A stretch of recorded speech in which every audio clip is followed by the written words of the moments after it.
this is, I suppose, the first Trans Girl podcast. Let's go around the room. What's everybody's names? I'm Nicky. I'm Daniella. I'm Sammy. And I'm your host, Emma. And this is Archie. Oh, and little Archie as well. Hi, Archie.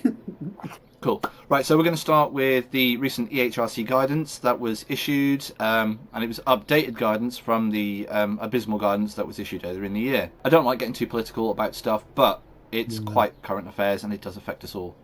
So, the guidance is aimed at service providers, not individuals. So it's aimed at businesses and organisations. Individuals can only be sued or convicted in a court of law if the law is broken. But I'm reiterating that at the time of recording this video, it's guidance, not law. The law hasn't been changed. So what has the guidance changed? Sex is now interpreted as biological sex at birth for the purpose of the Equality Act. There's a stronger emphasis on biological sex-based toilets, changing rooms and single-sex facilities, such as gyms and changing rooms. There is more encouragement for a third space or a gender-neutral space for those facilities. What hasn't changed, being transgender is still a protected characteristic under the 2010 Equality Act. Trans people have legal redress. If we experience discrimination, hate, victimisation or unfair treatment, we can pursue that in law. Unlike the US, the UK has no blanket ban on trans people using single-sex facilities that match their gender rather than their birth sex. And service providers and organisations can still choose... Have we just lost Nicky? No, I'm back. Give me a second for some unknown reason. Can you hear me? I can hear you. Yeah, I've gone dark. 50p in the meter. Yeah, 50p in the meter. Ah, am I back? You're back. Yeah. Cool. That's better. Okay. Oops. So where were we? Oh yeah. So service providers and organisations can still choose to fully implement inclusive policies regarding the facilities that they offer. They don't have to exclude trans people. And trans people still have the protections under the Equality Act, the Human Rights Act, and our legal, privacy and dignity rights remain unchanged. So, kicking off with questions, will it affect you at work? Is your employer already inclusive with regards to the facilities they provide? Now, Nicky, I know that you're not currently working. No. So, I'm not. Anything you want to add to that before we get into both Daniella and Sammy who are working? It's just a case of making sure that people understand that, when they go out to the pub or wherever else, they've still got that right to, unless they're told otherwise or there's notes on the door or whatever else, then they should continue the way they are until, someone says something, really. Absolutely. I think that, you can't go... I mean, you probably find that more cis women are going to be affected than trans women, to be fair. Yeah. If you want my honest opinion, but that's just me. Cool. Who wants to jump in, Daniella, Sammy? I mean, I've had, currently where I'm working now, they've got no problem at all with me using the women's toilets. That was one of the first questions I asked during my interview. I don't think that will change. But when when it was first brought out, the not regulation, but the suggestion of excluding trans women from and then going into their natural biological changing rooms, that was when I used to go swimming. And I think I've already spoken about this, and this was I spent a lot of money with stuff so I could go swimming, and I had permission from the manager to use the women's facilities to get changed in the leisure centre. Had no problem. Then they brought out the guidance, and I got a call probably about 4 or 5 months later saying that I could no longer use the women's toilets. This brings up what Nicky said, to be honest. You'll have a it all came to light a bit later on when people realised that if female to male people, if they use their gender change facilities, a cis woman's going to go in there, and technically in front of her could be a man. How are they going to feel? You know what I mean? And that was never really mentioned. It was only mentioned the other side. Yeah, they tend to focus on trans femmes, male to female, rather than trans masks, who could, I mean, they could, for all intents and purposes, could look a very big, hairy, burly man, but they were born female at birth. But they still want them to use the male toilets because they look like a man. But then, obviously, does that trans mask feel safe with other men? Or are they going to make them abide the law and actually use the female toilets? Exactly. I mean, it's like when he says cis women are going to find them off worse. Sammy, how have things been with your job and the facilities? I don't think it's really going to change for me because we're quite a small team and pretty much everyone there is fine with me using the women's toilets. I have done since day one. I don't think it's really going to change because I don't think, for the most part, anyone has a problem with me at all in regards to gender stuff. So, it's not really going to affect me, luckily. The other question was, will it change where you go to pee and poo? We've talked about work. When you're going out in a social setting, I know that most of us go out to bars and clubs. It's already gender-neutral bathrooms, or to a certain degree, or LGBT venues where their own policies override, so that won't affect us. But if your work was to implement a new policy, how would you handle that? It's a difficult one. I mean, I know from when they changed the policy at the leisure centre, they did offer me facilities. I can use the disabled toilets. I'm not disabled. That's going to bring me on to a point that I've got some footnotes on in a minute. Or they were possibly, I could use a different toilet, but I'd have to walk around through the cafe to get to the pool. Yeah. So for me, I'm just not going to go swimming. It's just not worth it. If your job was to implement, was to follow the guidance rather than law, how would you deal with that? I know that your job, you are out and about from your place of work a lot during the day, but how would you deal with it if you were forced to use facilities that don't align with your gender? I mean, I would never use the men's. Yeah. That's the end of story. And that's a blanket thing, regardless of where I go.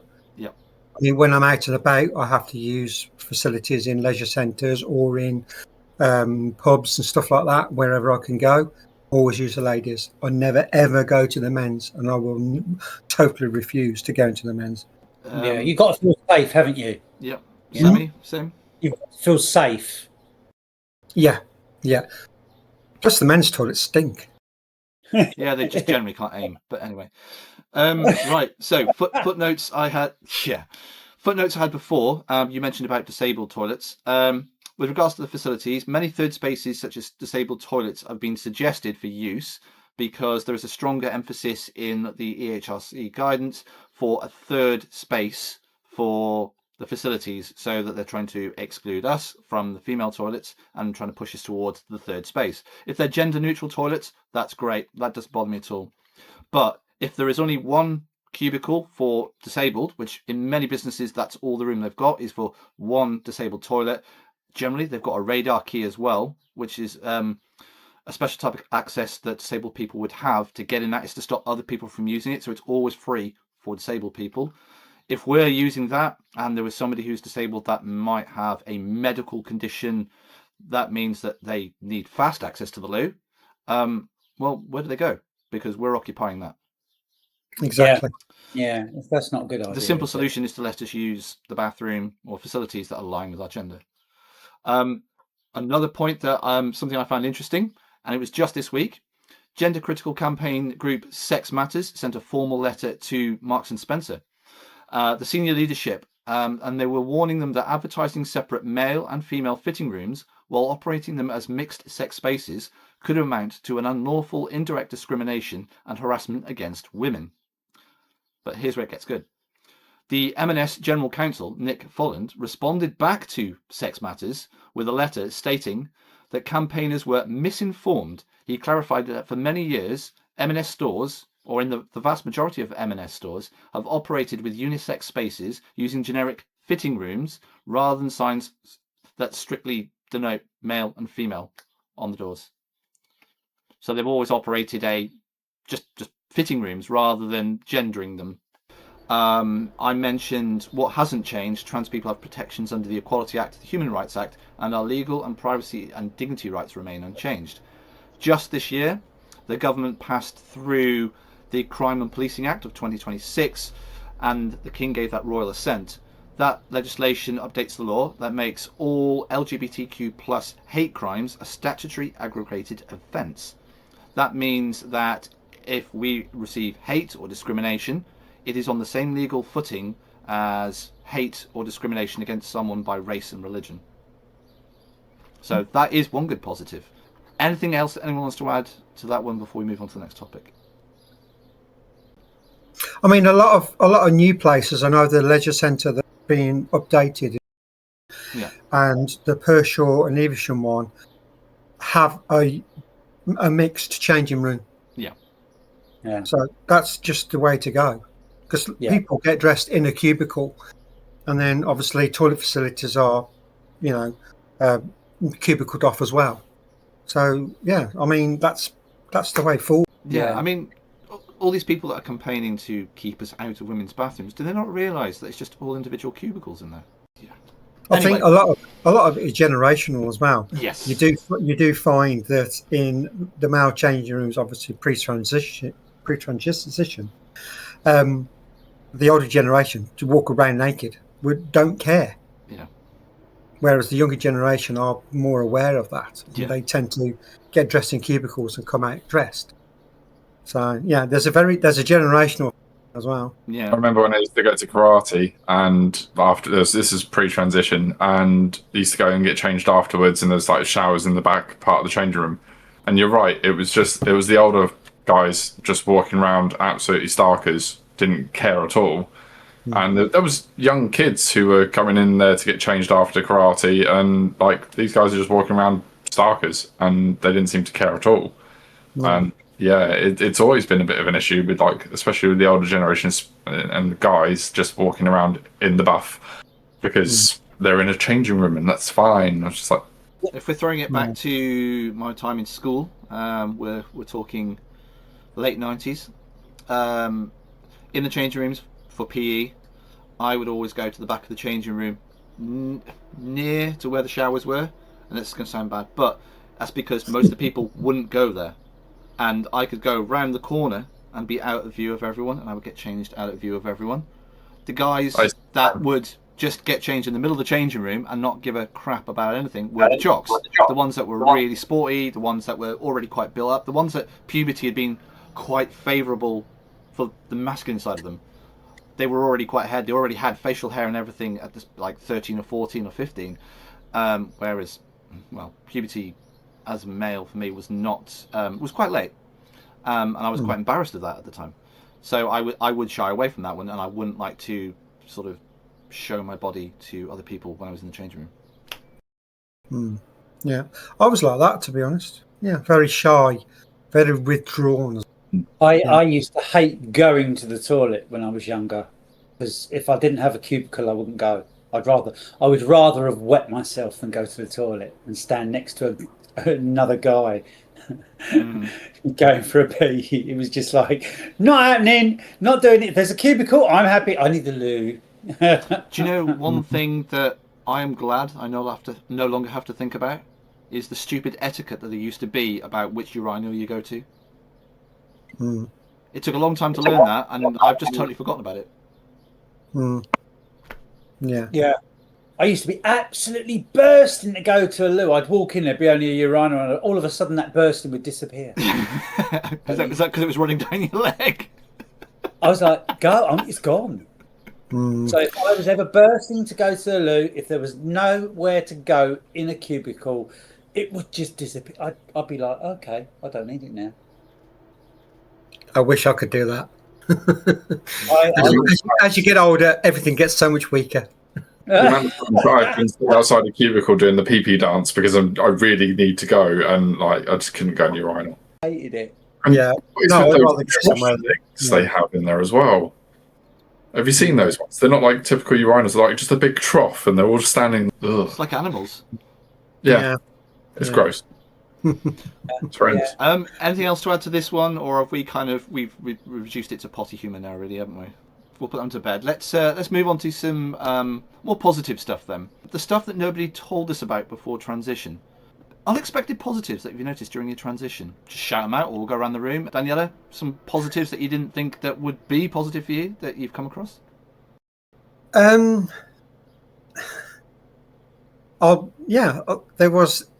It was a thought that came to me, I don't know, a few months ago. I've actually forgot what it feels like to be my old gender.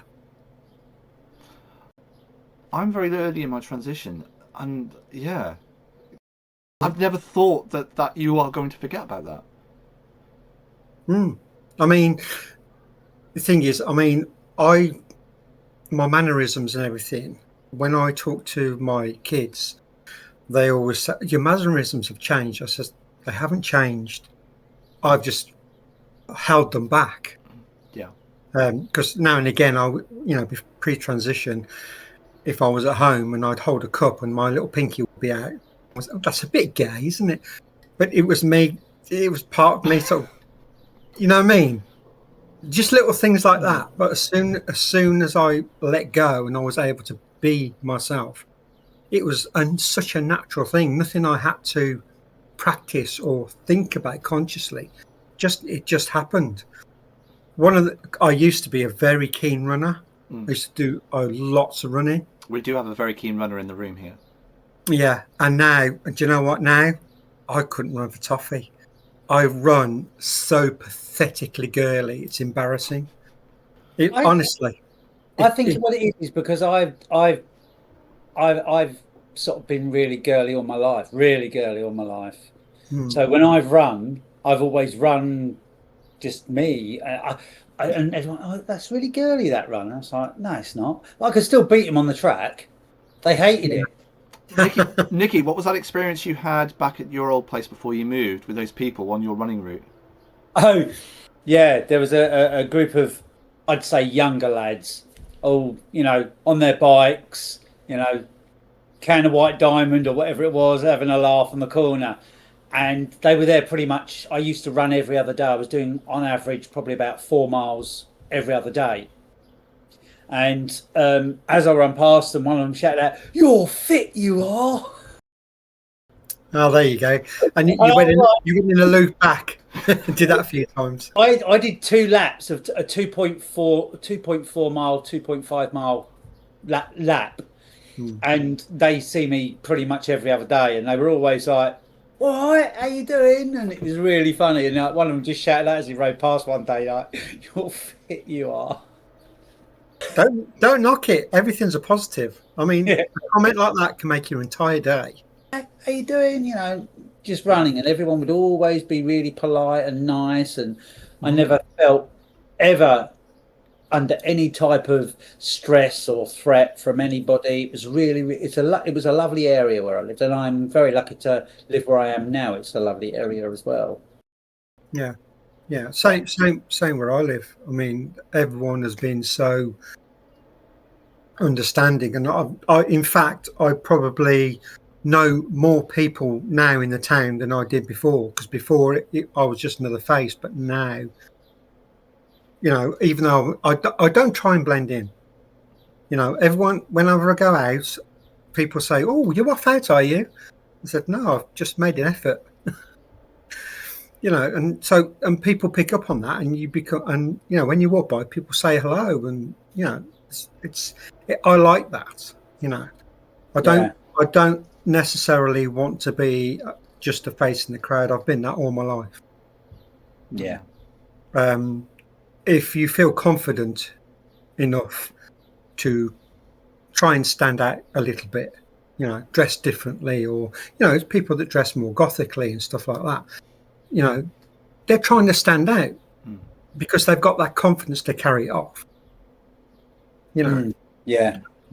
You know, so, but another thing as well that surprised me as well with my transitions, once I medically transitioned, was my hair. I was actually getting a bit thin on the top, and I was told with HRT that, you know, your hair can thin out.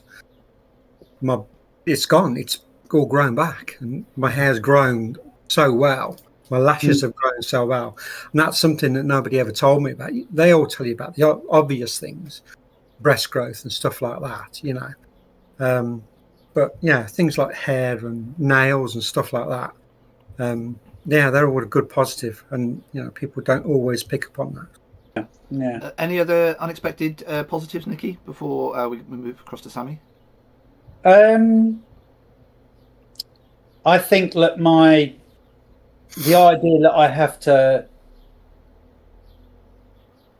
pre-transition, it's more you do what you do during the day. You take more care of your physical appearance, not because you want to keep up with the papers and that sort of stuff. I think that when you're You start looking after yourself, skincare and fitness and things like that. Yeah, you do way much better. And diet as well, to a degree. Yeah. I'm not saying a word. I'm not. I was not looking at you. My diet is. So I mean, I don't eat a lot anyway, but when I do eat, I always eat fruit, vegetables. I mean, I've got stir fries. I would rather eat a complete stir fry. I mean, my snack is fruit and fibre. Yeah, you got me hooked on fruit and fibre. I don't eat crisps. I don't eat crisps either. Not really. And I have the odd sweet once in a blue moon. I'd say more than once in a blue moon. I mean, we've recorded a video where you were actually munching on them in the recording, and then you started munching on them in the recording of the recording. Remember our friend video? Oh, yeah. Busted. Yeah. We pre-recorded. They were sugar-free. They were sugar-free. Yeah. I think, although I'm quite a shy person in general, but like a little bit of a boosted confidence level. Just like everyone has said, like just trying to take care of your appearance, and obviously better skincare routine, and obviously make an effort with your nails and your hair and everything just makes you feel good. So you do feel a bit more confident. Yeah.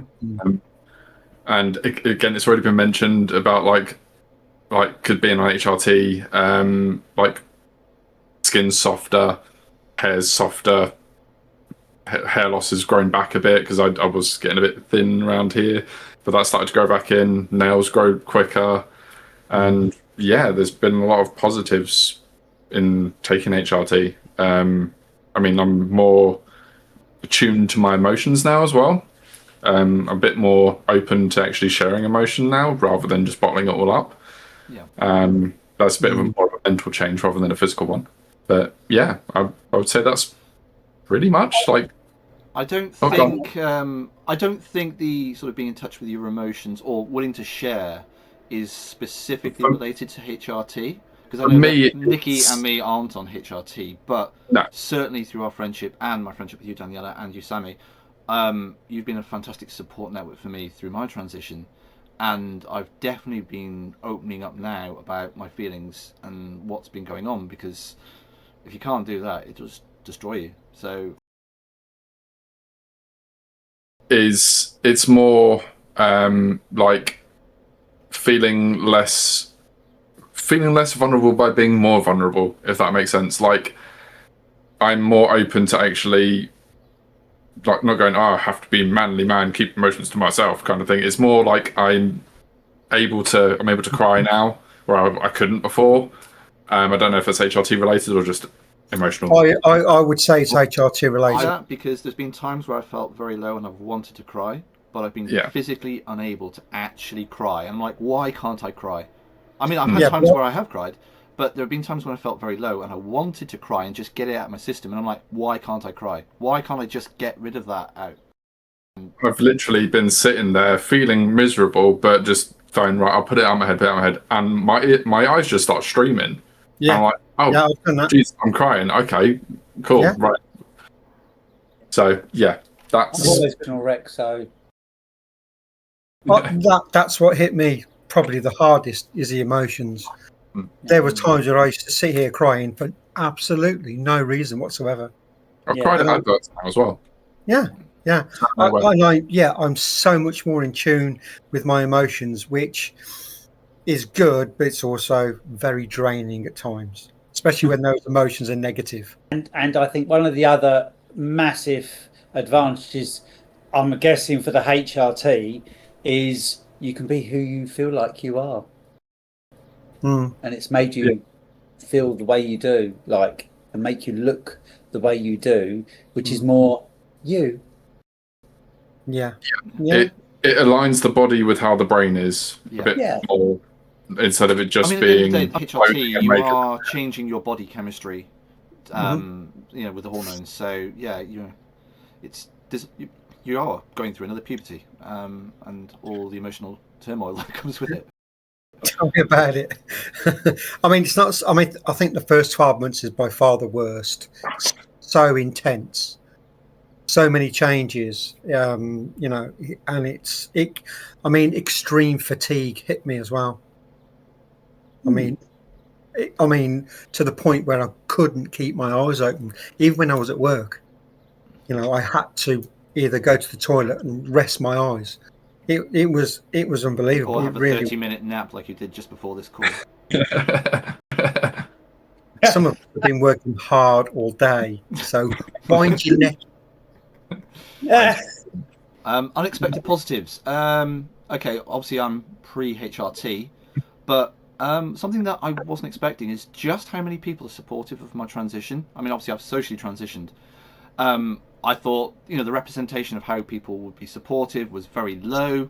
I thought that, everybody would be against me, but no, people are really supportive. I mean, if they're a genuine ally or they're a friend or whatever have you, they're really supportive.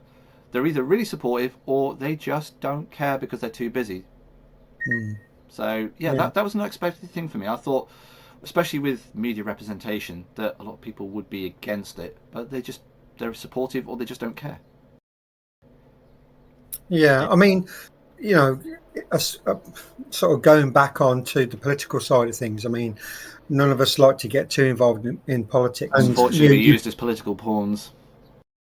Yeah, I mean, you hear about all these, horrible things that happen, especially in America, but even in this country. But it's what affects me from day to day. That's what's important. Yeah. What affects me. And other than the toilet thing when that first came out, that's the only thing that's really affected. I mean, we all occupy an online space, and we all see how bad social media can be, and the politics of our existence. But you strip away the social media and you strip away all the politics, 99.99% of the time, we can live our life as we wish, and nobody is bothered about it.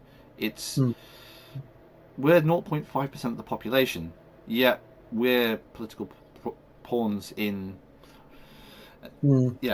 Unexpected challenges that you had during your transition. Who wants to jump in on this one? Shall I start? For me, learning makeup was difficult, especially when my wife never wears makeup either, so I had no one at home to learn from. So it was YouTube tutorials and just practice. That was a really big challenge for me, to get my makeup to a level that and it's a bit of a cliche, passable, but yeah, that was a big challenge for me. Comfortable as well. Yes. Yeah, you've got to be comfortable doing it, because when you're not comfortable with the makeup you've done, your confidence is shot. You don't feel yourself. When you're at the point where you think, I've done my routine, I'm happy with it, you're comfortable in yourself. I mean, as far as like makeup's concerned, I mean, obviously, before I transitioned, I was cross-dressing since I was about 13, so long time. And obviously, as soon as I was able to get makeup, I mean, my mum never wore makeup. My ex-wife, hardly wore any makeup. only when she went out. So it was a case of, but I didn't use YouTube. I just played around with it, and over the years, self-taught. Yeah, self-taught. I mean, I've got to a stage now where I would never ever go have a professional makeover because I don't think I need it. And also, there's also that little bit of, if I have a professional one, I'm never going to be able to. Yeah, that unrealistic expectation that you're not going to be able to achieve that again on your own. Yeah, because I use specific products and stuff like that and techniques, you know, and I don't think. No, I've never. I've actually been, when I was at Leeds. I was sharing a room with two other cross-dressers, and they both booked a professional makeover. And they came up, and while she was doing their makeover, I had a little mirror hung on the doing mine. Yeah. She said, "Oh, aren't you?" I said, "No, I don't need to." You know, quite a generic look as well, haven't they? Have you noticed? It's quite a generic look. Oh, definitely. Yeah. If you have two people done by the same person, whoa, hang on a minute. It's very generic. It's not, you know, it's not aimed at your facial features or, and it's literally just you know, accentuate the eyes and the lips and the jawline and the nose. What you got to remember about the makeup artists for a night out, for example, at LFF, they're starting at sort of midday. They've got to squeeze as many clients in before they're going out drinking. They might have 5, 6, 7, 8, possibly even 10 clients. I don't know how fast they can do the turnaround, but so they're doing one style of look because they've perfected that, and you might get several girls that all look the same. But touching back onto what you said before, Daniella, about you wouldn't have a full makeover because you would never be able to achieve that look based on your normal style. That has been a huge point of gender envy and dysphoria for me. Nicky, when we've been out, especially in Leeds, particularly in Leeds, on the come down the next day, because we all have a come down from after a night out. On the come down the next day, I've had imposter syndrome. I've had where I felt that I didn't look good enough, that I didn't measure up to the other girls. But you constantly remind me, they've had full makeovers. You know, I did my own makeup. You know, they've had full makeovers. So yeah, and you're not going to pay for that all your life. You're not going to be able to do it all the time. No. And the chances you ever getting it exactly the same, minimal. Yeah, you know, I mean, and the thing is you find the makeup that fits your skin tone. You find the makeup that suits you, the lip color that suits you, and you do try it. You do try different colors. You do try different things, but you get your specific.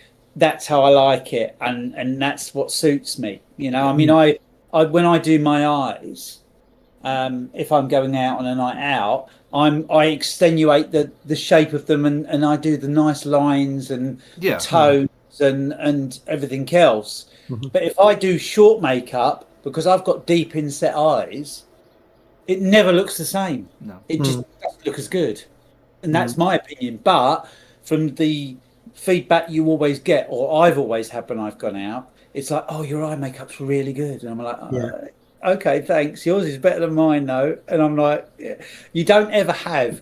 It's very hard to have a bit of faith when you feel that you don't match up to some of those girls. Do you know what? That's the same with everybody and cis women. Oh, I know. It's. I mean, people don't realise what women go through when it comes to makeup, clothes, hairstyle.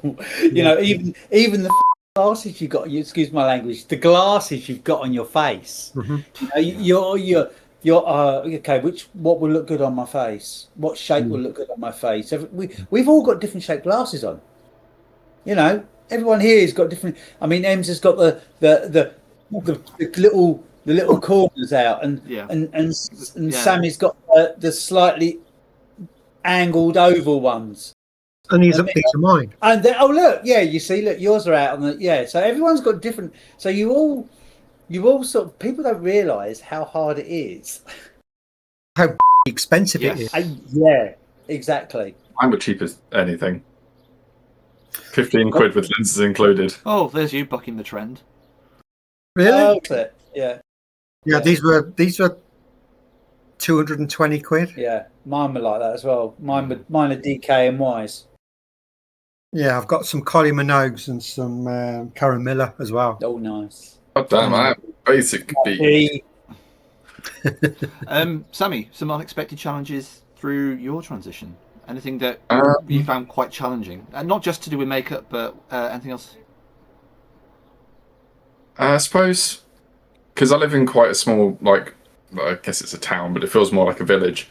Like, going down to the local shop or petrol station or whatever, and I get funny looks. I get, like, people, like, pointing and whispering, and, like, the kids around here are mean as anything. Like, I've had, like, literally gone to get petrol, walked into the thing, there's a group of 3 or 4 lads walking around going, who's the like that. Oh, sorry, excuse my language. I'll mute it, don't worry. And yeah, that's been tricky. So, for you, some of the challenges has been passing in public. I mean, yeah, like I'm quite comfortable in myself now. Like I don't tend to think about it too much when I go out just to the shop or whatever. But I mean, I'm usually dressed, especially in the summer, like vest top, skirt, or you've got to be cool. or whatever else. But like, I don't tend to think about it too much. But then, obviously, incidences like that really do bring me down. Yeah, it really, really hurts. People don't realise. I mean, and you put a front on, it doesn't matter, but it really does hurt. Yeah. Oh, I mean, like in the moment, I just ignore it or appear to ignore it, and then when I come home afterwards, I'm just a wreck. It goes around your mind. I immediately get home and have a cry. Like it's. Yeah, that's been challenging because I don't know what else I can do. Because if I go, because I don't tend to wear too much makeup. Harking back to the makeup thing, like I might wear a bit of eye makeup, and that tends to be it usually. But other than like completely going bonkers with makeup and like adorning myself in loads of jewelry and like hair pieces and like just OTT, like I don't want to do that kind of thing on day to day. If I'm going out somewhere like a night out, sure, why not go all out? But if I go to the shop, I don't see why I need to like go crazy with like all this stuff when no one else. Contrast here, when you said adorning yourself with loads of jewelry, and then Daniella's there with this lovely necklace. I've got a choker on. You guys are beautiful. Like I didn't mean it like that. I meant it more. No, just taking it. It's all banned. Yeah, I don't want to have to like put on a performance just to go to the local shop, sort of thing. And you shouldn't have to either. Yeah. But then there's like cis women walking around. I'm just like, they look. Well, if I'm, this is going to sound horrible, but they look less feminine than I do on certain occasions. But no one's going ooh at them. Like, I know my voice kind of like outs me a lot. Yeah. But see, I admire that, being able to just pop out to the shop with hardly any makeup or no makeup on and be comfortable. I can't do that. I just cannot do that. If I'm at home and if I've taken my makeup off and I find I need to get something, if I need it desperately, I'll put makeup back on. Wait until you start having laser on your face. You can't wear makeup. I won't be having laser on my face then. Sammy, you'll attest to this, won't you? You can't wear makeup, so I have to, when I have my laser, and I've actually got laser next week again. I'm 10 months in on laser. Yeah, you can't wear any makeup, so I have to drive to the town one over from where I am for my laser sessions, which means, going out in public without makeup on. But that's, you can only not wear makeup while you're having the laser session. Yeah, but then I don't take a full box of makeup with me, so I don't put it on afterwards. No, I mean, you don't want to put it on. You're talking in general. You're talking in general because obviously. Yeah, in general. Have I been out? No. I would. Have I nipped to the shop with to go get a pint of milk or something like that without makeup? Yes. I've put my wig on, got changed, gone to the shop. You've done it here. Yeah. But yeah, loads of times, without makeup. Yeah. We went to the charity shop and I got complimented on how good I look or how good you look. We didn't have any makeup on. No. But would I go to my weekly pub quiz, for example, without makeup? No, absolutely not. No, I would have to put the effort in on that one. Well, for me, it's more of a sensory thing. Like, I don't like the feel of like foundation or anything on my skin. Like, if I'm going on a night out, I kind of try and ignore that like sensory thing. And obviously, I'll probably be drinking if I'm going on a night out, so it doesn't really. But yeah, I don't tend to like foundation on my face too much. So if I'm on a sort of a relaxing day, then it's powder foundation. But then for a night out, I'll do full liquid foundation. Sometimes after a few hours, especially if it's really hot, liquid foundation can feel a little bit oily or greasy on my skin, and I have to use a lot more setting powder to keep that at bay. This is literally foundation of powder, pressed powder, because I wasn't doing a full face of makeup. So yeah, I'm actually doing YouTube without a full face of makeup. Well done, you. And you still look beautiful. Thank you. Unexpected challenges during your transition, Nicky? Anything you want to add? Life. Oh, Yeah, I mean, that's challenging in itself. I think that I must admit, I've been very lucky. I've not ever had, and to be fair, I've got to the point where I don't give a flying Monkeys? what anyone says or what anyone thinks. I know who I am, I know how I feel, and I know where I'm going in my life. Yeah. That's it. And to be fair, if someone's that small-minded that they have to belittle somebody else in their life, then that really says a lot about their own life anyway. Yeah. Yeah. So your confidence is what carries you through there then. Yeah. Yeah. Yeah. Because I'm just me. Cool. That must be nice to have that level of confidence. It can be nice. It can be trouble as well. sometimes it probably would get me into positions where it's not always the best way to be, because there's confidence and then there's cockiness. Yeah. It's weird. That fine line. Yeah. And I think that some people look at that as a good thing from our side of things, but people don't like it. Like, everyone else don't like it because it scares them. They're not used to someone being so all right, whatever, mate, bye. Yeah, but I mean, you're confident because you're finally at ease with yourself. You've learned to love yourself again. You're happy in yourself, and that shows. That shows. Yeah, I mean, I don't. If I go out for dinner or I go out for lunch with my friends, like I've done with you guys previously, I might put on. I've done a little bit of blusher, a little bit of lippy, and bless you, a little bit of eye makeup. Well, not even eye makeup. I've just done some mascara, because that's just all I need most of the time. But if I'm going out or I'm sitting with friends or doing stupid things like I normally do, talking to people on here, I've got friends that I talk to. I do like to look good, so I do slap a bit of makeup on, but it's not very heavy. I never do very heavy makeup. I love the fact that we're talking about confidence, because that is going to flow on very nicely to the next part of the topic. And I will start off with my answer on that one. So, if you could talk to your pre-transition self with the knowledge that you have now, what advice would you give your old self? And we were talking about confidence. So, for me, my advice would be to stop looking back over your shoulder to see if people are looking at you. The moment I stopped looking over my shoulder to see if people were looking at me, I felt more confident in myself. I felt happier in myself. And my presence in social settings was much more firm. I just didn't care what other people thought anymore. Yeah. I remember. Yeah. It was a light bulb moment for you, wasn't it? It was. Yeah. It just. I don't know how it happened or when exactly it happened. I can put it down to about a month. It was round about February or March 2025. It suddenly, I just stopped looking over my shoulder at people. It's like, what? I suppose my viewers could probably pinpoint it in some of my videos, because I always used to go, did I just get double take then? And I just stopped caring. But yeah, the moment you stop looking over your shoulder and you appear more confident, you feel more confident, you are just much more at ease in the social Carry settings yourself of where you are. Carry yourself there. Yeah. So yeah, for me, the best advice I could have given me at the start of my social transition was to just not care what other people think. Stop looking over your shoulder. Who wants to jump in on this one? Advice to give you your pre-transition self?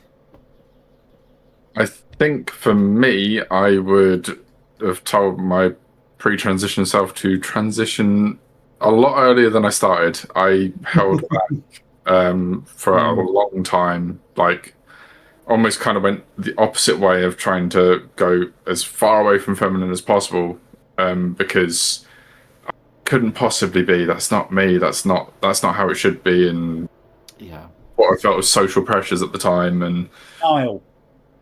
yeah, it was bad. Like I had like facial hair and stuff at the time, and like my old IDs still have it on there, and it's cringy. But yeah, I would have transitioned way before, preferably before first puberty happened. That would have been great. that's absolutely a thing that I have seen with us, especially with some of the other trans girls that we've seen on nights out.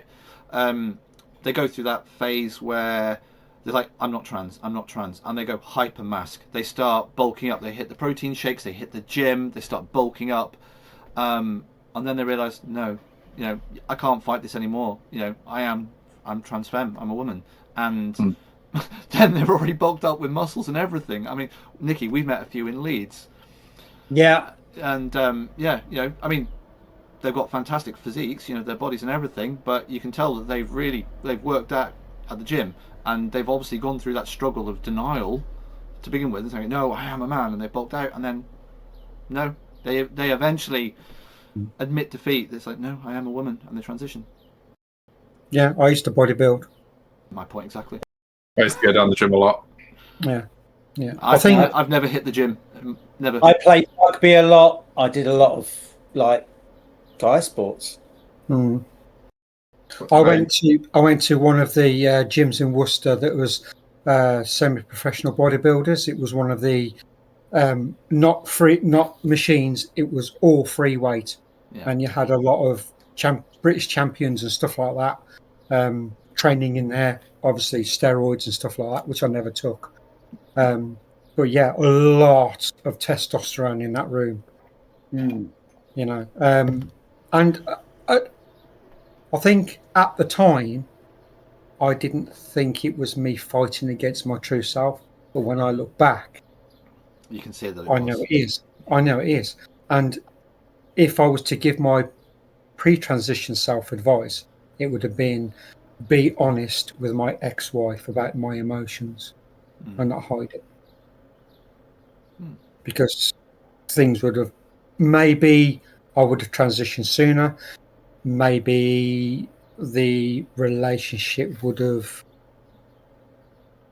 been a bit easier to sort of conform to what I wanted as well. I mean, she was very understanding. She allowed me to cross-dress one day a week, but that basically just opened the floodgates. She knew before I did that I wanted to transition. So, but obviously she wasn't prepared for that. But yeah, I wish I'd have been more open. Nicky, advice if you were to give your pre-transition self, what would you do differently, or what advice could you give yourself, knowing what you know now? I'd have to say, be yourself quicker. Yeah. I think a lot of people would think that's exactly the same thing. It's because I mean, if you think about it, a lot of us trans girls do it later on in life when we've got less of a pressure and we've sort of learned to deal with life a little differently. And I think a lot of us have gone through bringing up a family. We've been married, or we might be divorced now, or whatever have you. We've gone through all the things that most people do in life, and then we've either got more time or we're more free, or we have less complications, and then we start realizing, well, actually, now I can do this. You have time to concentrate on yourself. Yeah, and I think that's the important thing is that you sort of realize as you're going through life that by the time you get to, say, my age, we end up we end up enjoying ourselves.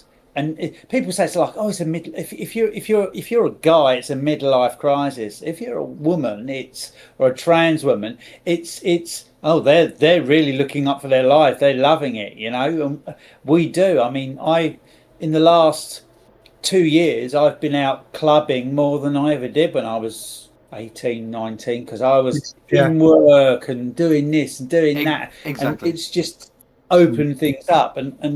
And I would say to probably my former self, enjoy life a little bit more. Yeah. Yeah, I think it's a second life, a second lease of life that we've got. And yeah, mine definitely sort of shadows yours, Nicky, in the sense that in my 20s, I became a parent, brought up a child, was working flat out just to make ends meet. My child left home, obviously not with me. And now, yeah, I'm transitioning, and I'm now going out clubbing a lot, like you see on my channel. I'm doing the things that I would have done when I was 20 years old. Yeah. It's what they call growing old disgracefully. Disgracefully, okay, I'll take that. All right, still with transition then. Did you notice your hobbies and interests changing? So I know there are 2 gamers in the room here. So gaming, fashion, music, social groups and circles. Did anything change, or did you find a new interest in something else? Absolutely everything changed. That changed for you. Okay, how so?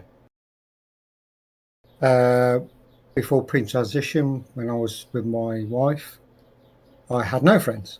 It was me and her. We did everything together. Now I have a huge circle of friends. Hobbies, never had much, to be honest. Yeah, bit of gaming. In fact, probably gaming was one of the main ones, to be honest. But even that, you know, I didn't do very often. And my hobbies now are a lot different.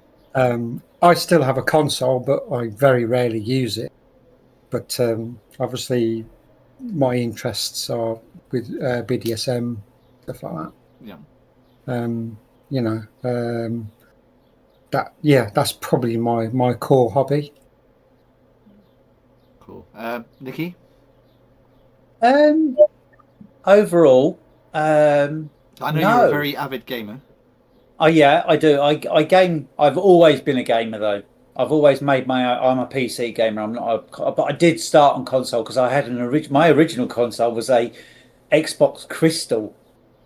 That was my first gaming, you know. And we had VIC-20s when we were kids and stuff like that, you know. So we've always had PCs and computers and gaming consoles in our life. But yeah, no, I find that I game. I mean, my favourite game at the moment is Black Ops 6 and Black Ops 7. But Call of Duty. Yeah. The issue is with them is at the moment there is it's just full of hackers and cheats. I was waiting for you to say that. Yeah, Sammy laughing there. You know exactly. Yeah, they're hacking. Yeah. Maybe not that polite though, Ems. No, this is YouTube, so. Yeah. So, but in general, my hobbies are, you know, I love working on cars. I love doing my carpentry and working with, you know, oak. Working with wood. I wasn't going to lower the tone of the conversation. I didn't. I just said you were like working with wood. Yeah, all right. It's how you interpreted it. Yeah. Okay.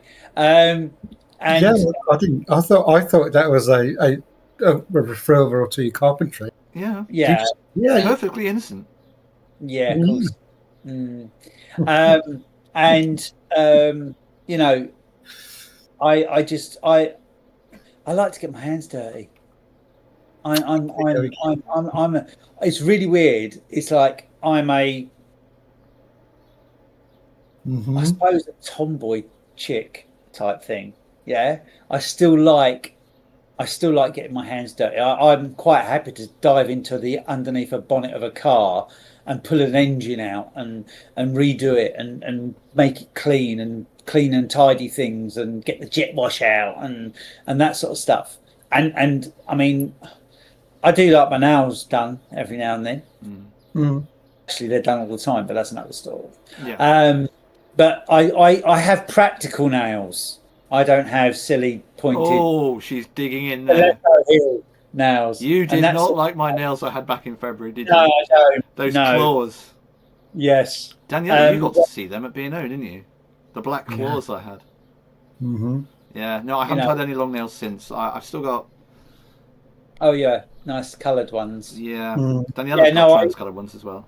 in regards to Yeah, my in regards to my hobbies, they're nice.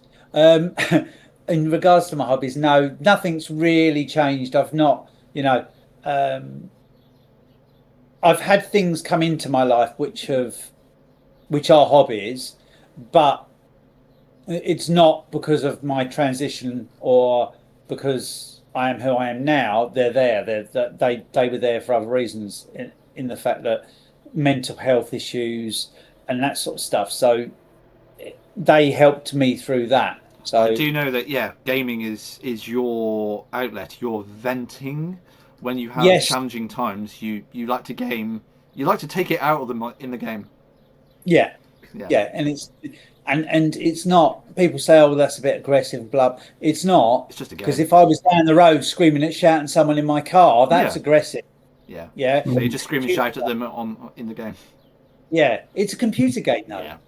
No, it's just a computer game, and I mean, I don't drive like a maniac anymore. I've calmed down a lot in the Yeah. car. Yeah, definitely. My driving has that's probably about the only hobby that I like is driving, and I drive so differently now, and I take in the scenery when I have time to take in the scenery when I'm driving past. I used to be a very aggressive driver, especially in my Yeah. 20s. Now, ironically, and forgive the sort of the gender stereotype here, but I do drive more like Miss Daisy now. Mm. Yeah, yeah. I mean, I used to be very, angry and aggressive driving, but yeah, that's all changed as well. So, Sammy, pastimes and hobbies, have they changed during your transition? I would say no, actually. I've always been kind of nerdy, and like I do Warhammer. I used to play Pokemon cards and Yu-Gi-Oh cards and things like that. Warhammer, oh, definitely hitting that trans stereotype there a bit.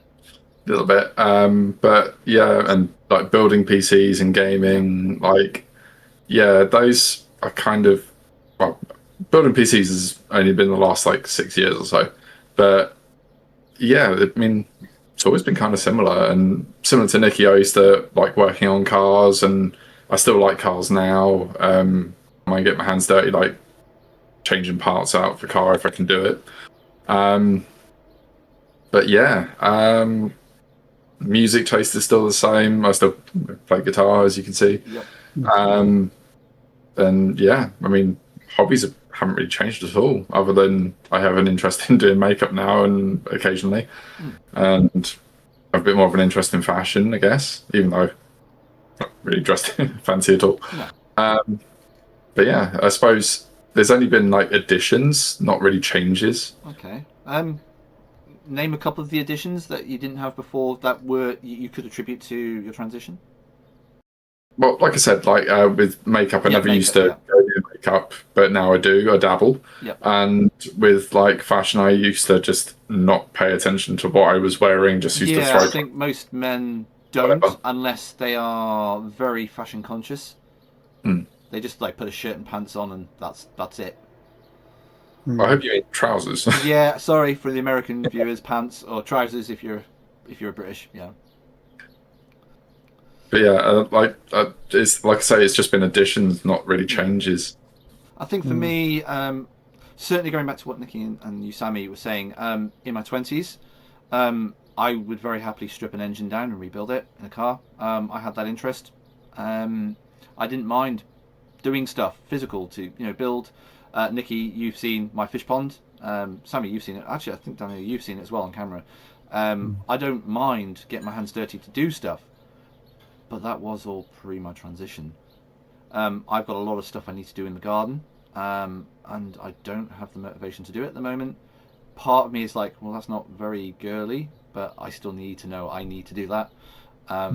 So yeah, at the moment, I'm not really wanting to do the physical sort of stuff, but that's not related to transition. That's just a mental state at the moment. Pre-transition, I started withdrawing from social circles.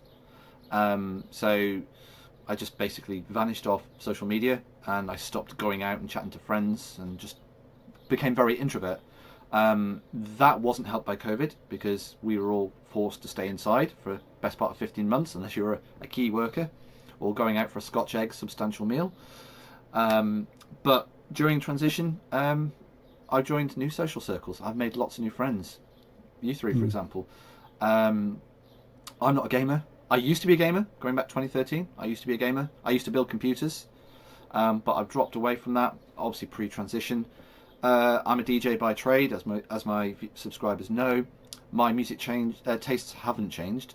Yeah, I wouldn't say they've changed. I've been more receptive to more styles of music, but my music tastes are quite eclectic anyway.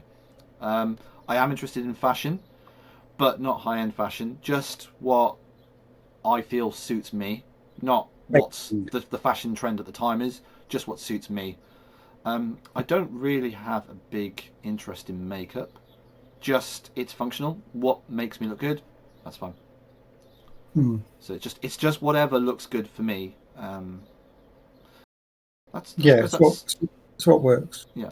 Has transitioning facilitated you in exploring new interests? For me, I was teetotal for 6 years before my first night out with you, Nicky, at Pink's. Yeah. Hanging head in shame. Oh, that was one hell of a night. I was riding on adrenaline the entire night. I could not get drunk because of the adrenaline until the 2-day hangover. Yeah, oh my god, that was so funny. Yeah. So yeah, I was sober for 6 years. Then you introduced me to clubbing, and we've all been clubbing in various places together.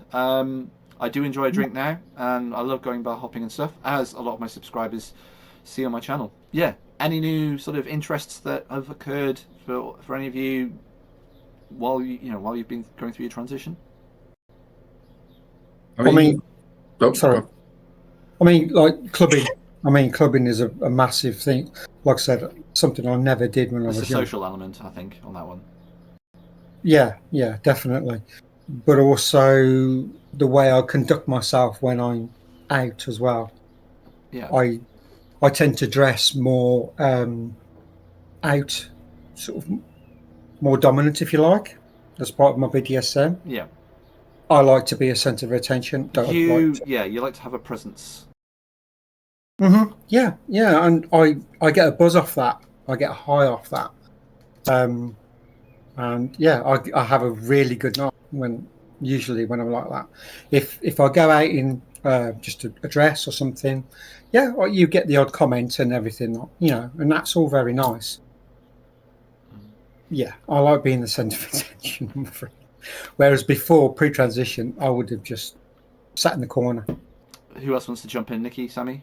Anything new that you've discovered with your hobbies or interests since your transition? I was going to say, it's going to be social. The social, like, yeah.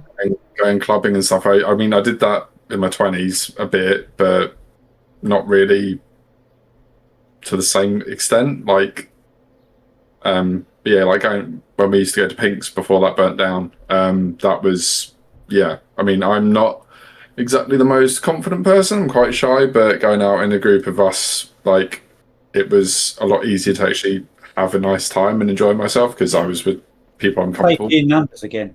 Yeah, safety in numbers. Yeah. Yeah. Oh, absolutely. And the location being comfortable as well. Like that was pretty near for you, to be fair. Yeah, but Pink's had like security there, and if there was any problems, there was someone that could back you up as well as your social group. Yeah. That was really nice, and yeah, you could let your hair down, have a drink, dance if you're like able to dance. I'm not. But yeah, like you could actually go out and have fun rather than just be like sat in a corner. And I don't particularly like being the center of attention.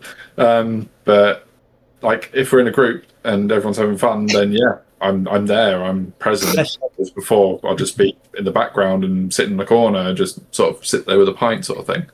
So Yeah. So if you're sat in the corner, I'm sort of person that come over and say, "Come on," and I get you up to dance.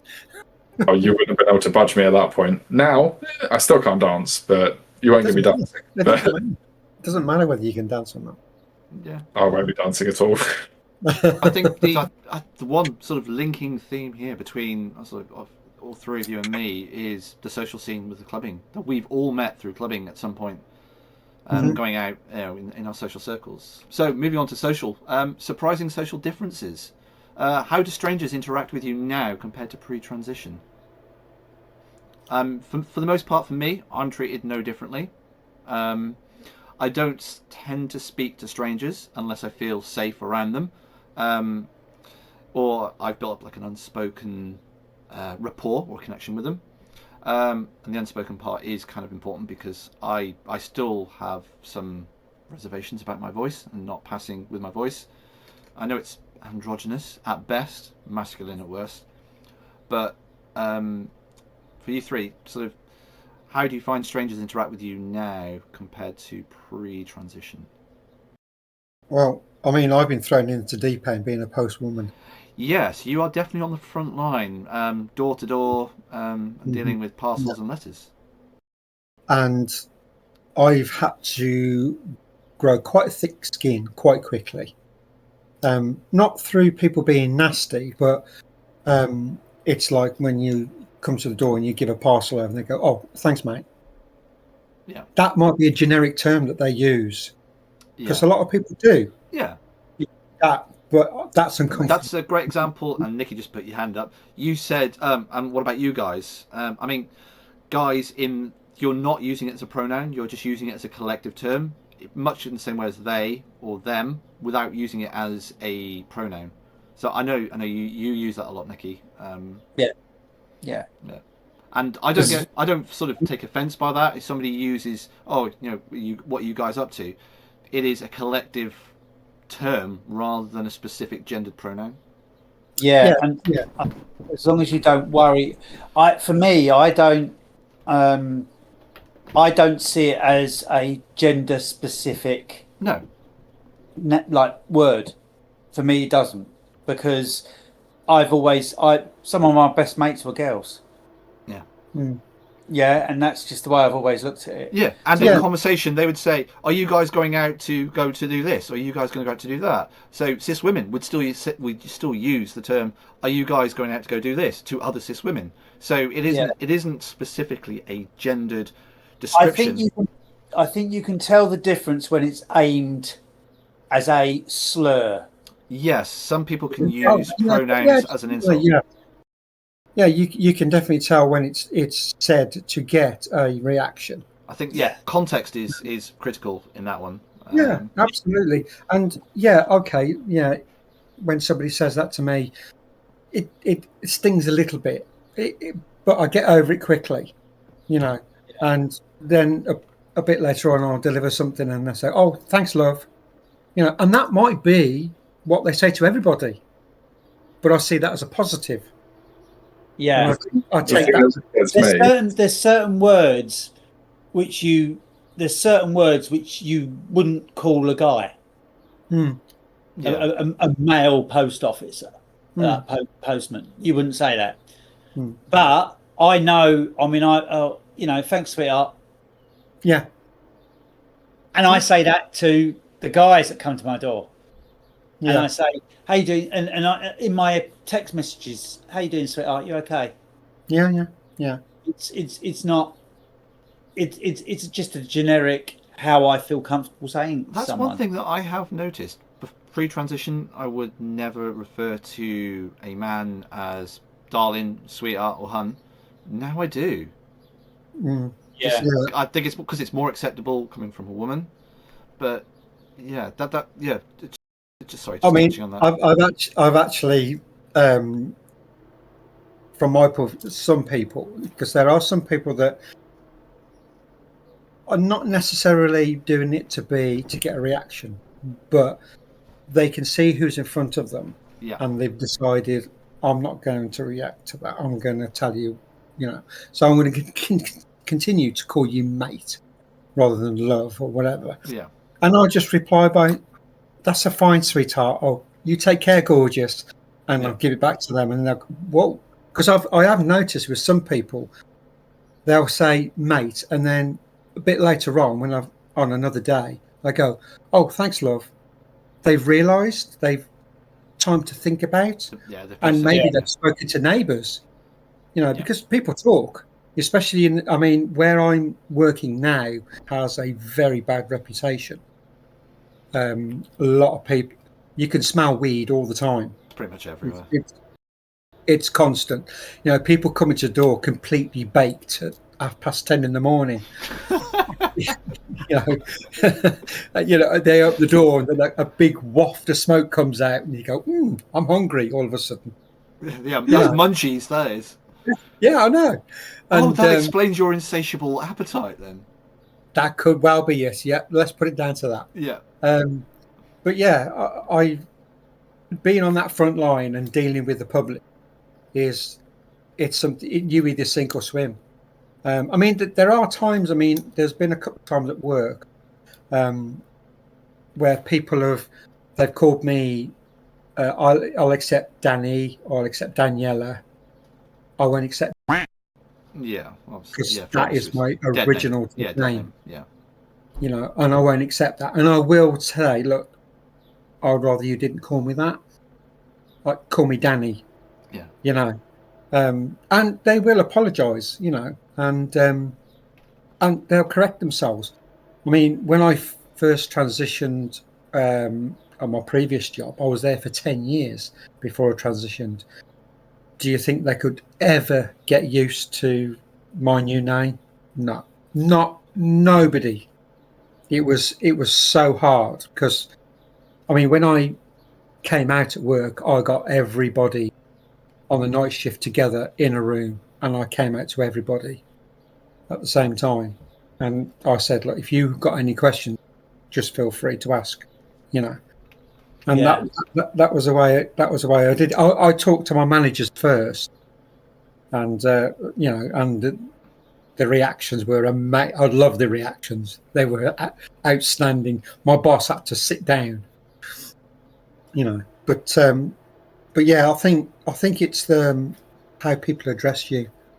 I'm going to jump forward slightly because that will flow better. So, do people undermine you or talk down to you? So that touches really well with what you were saying, with how people treat you.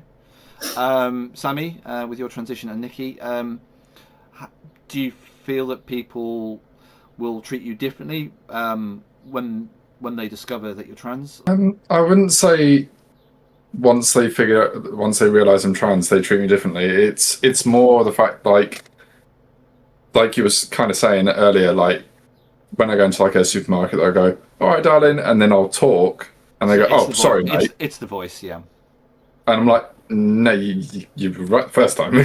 They change it to like the more masculine thing, because I suppose in some cases, like obviously, if I'm putting on a visual of female, but then my voice denotes male, they kind of go, I don't know which way to, and then they panic and just, and it's sometimes it's like, and other times it's like, that kind of felt deliberate. Like they went, "Oh no, mate," like, it doesn't feel good.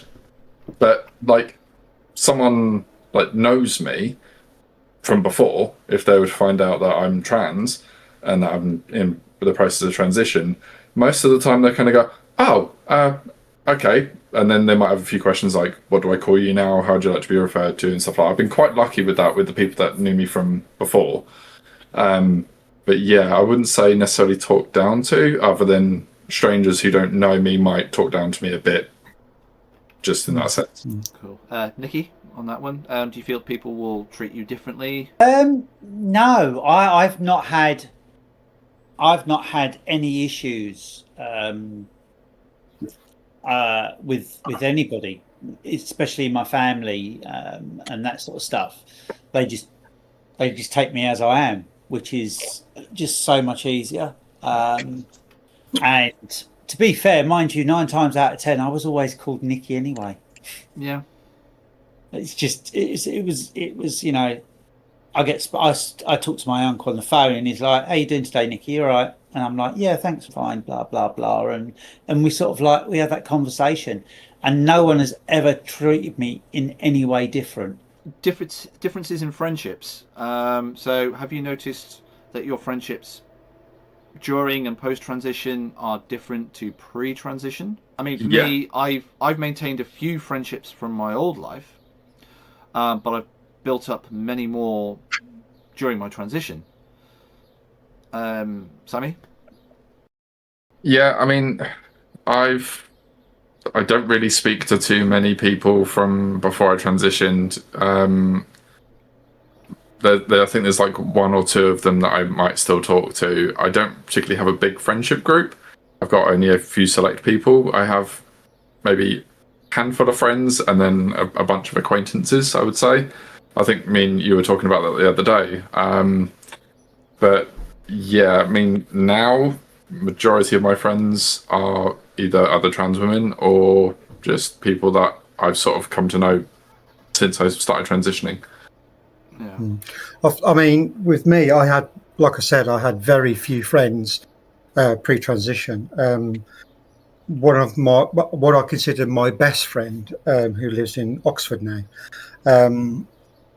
uh, we've actually been out a couple of times when he's come over to see his mum and dad at Christmas, and so he's met me as my new self, and he's been really accepting on every level, which it was wonderful to be out talking with him and talking about it.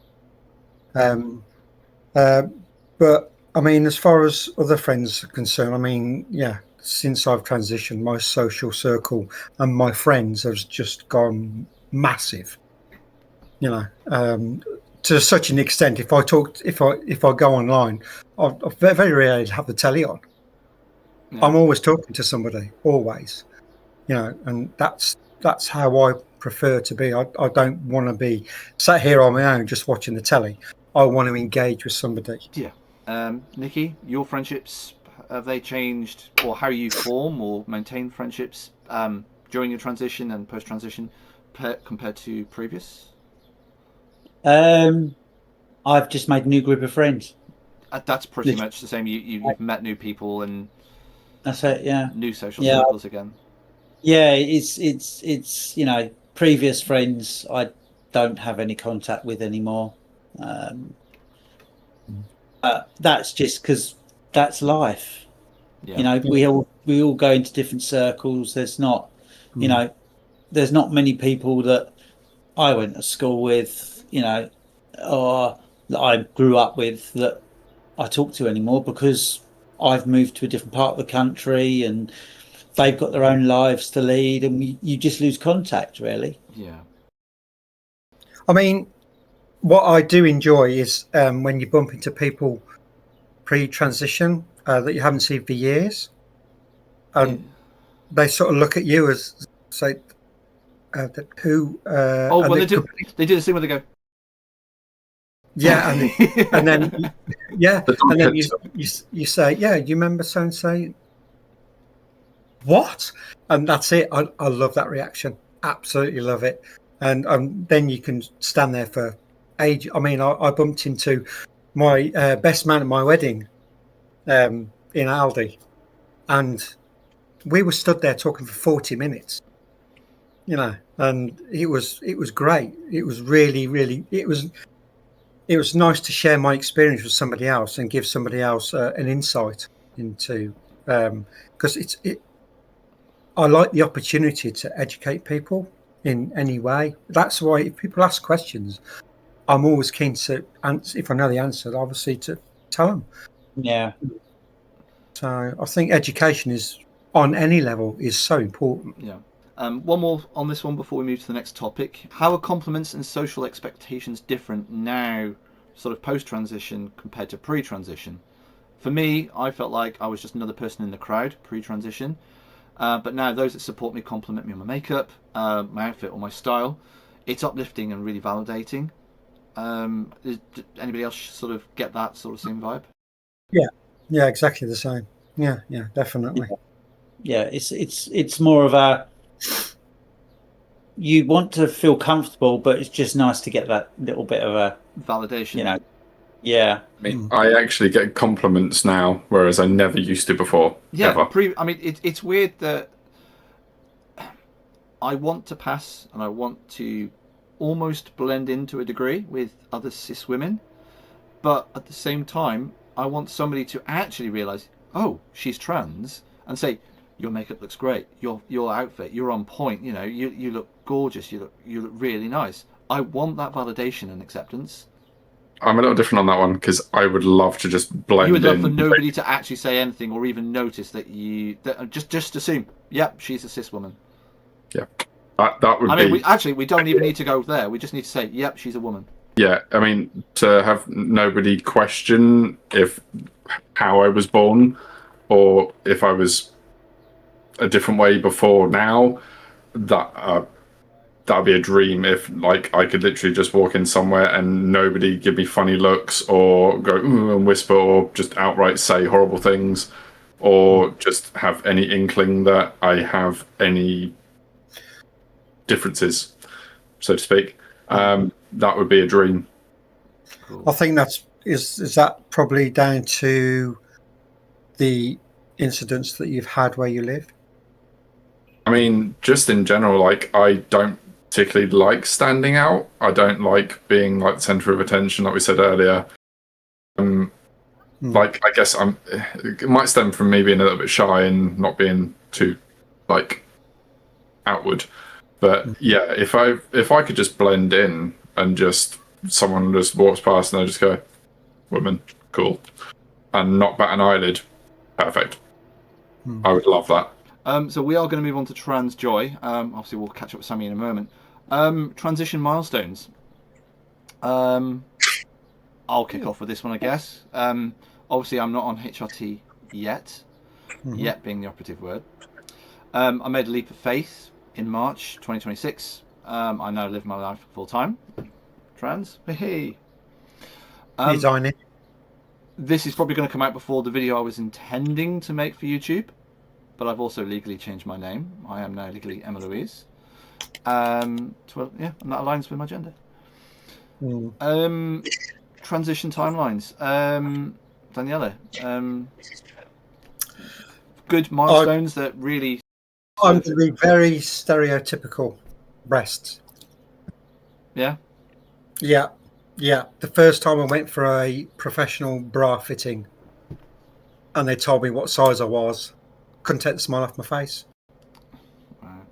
I suppose that's what we all want, really, isn't it? I mean, I definitely want that. Well, it is. We want to achieve that feminine form, and it's easier for some than others. Yeah, very easy for some of us who aren't on HRT but actually have very feminine upper chest. You can't wipe that smile off her face, can you?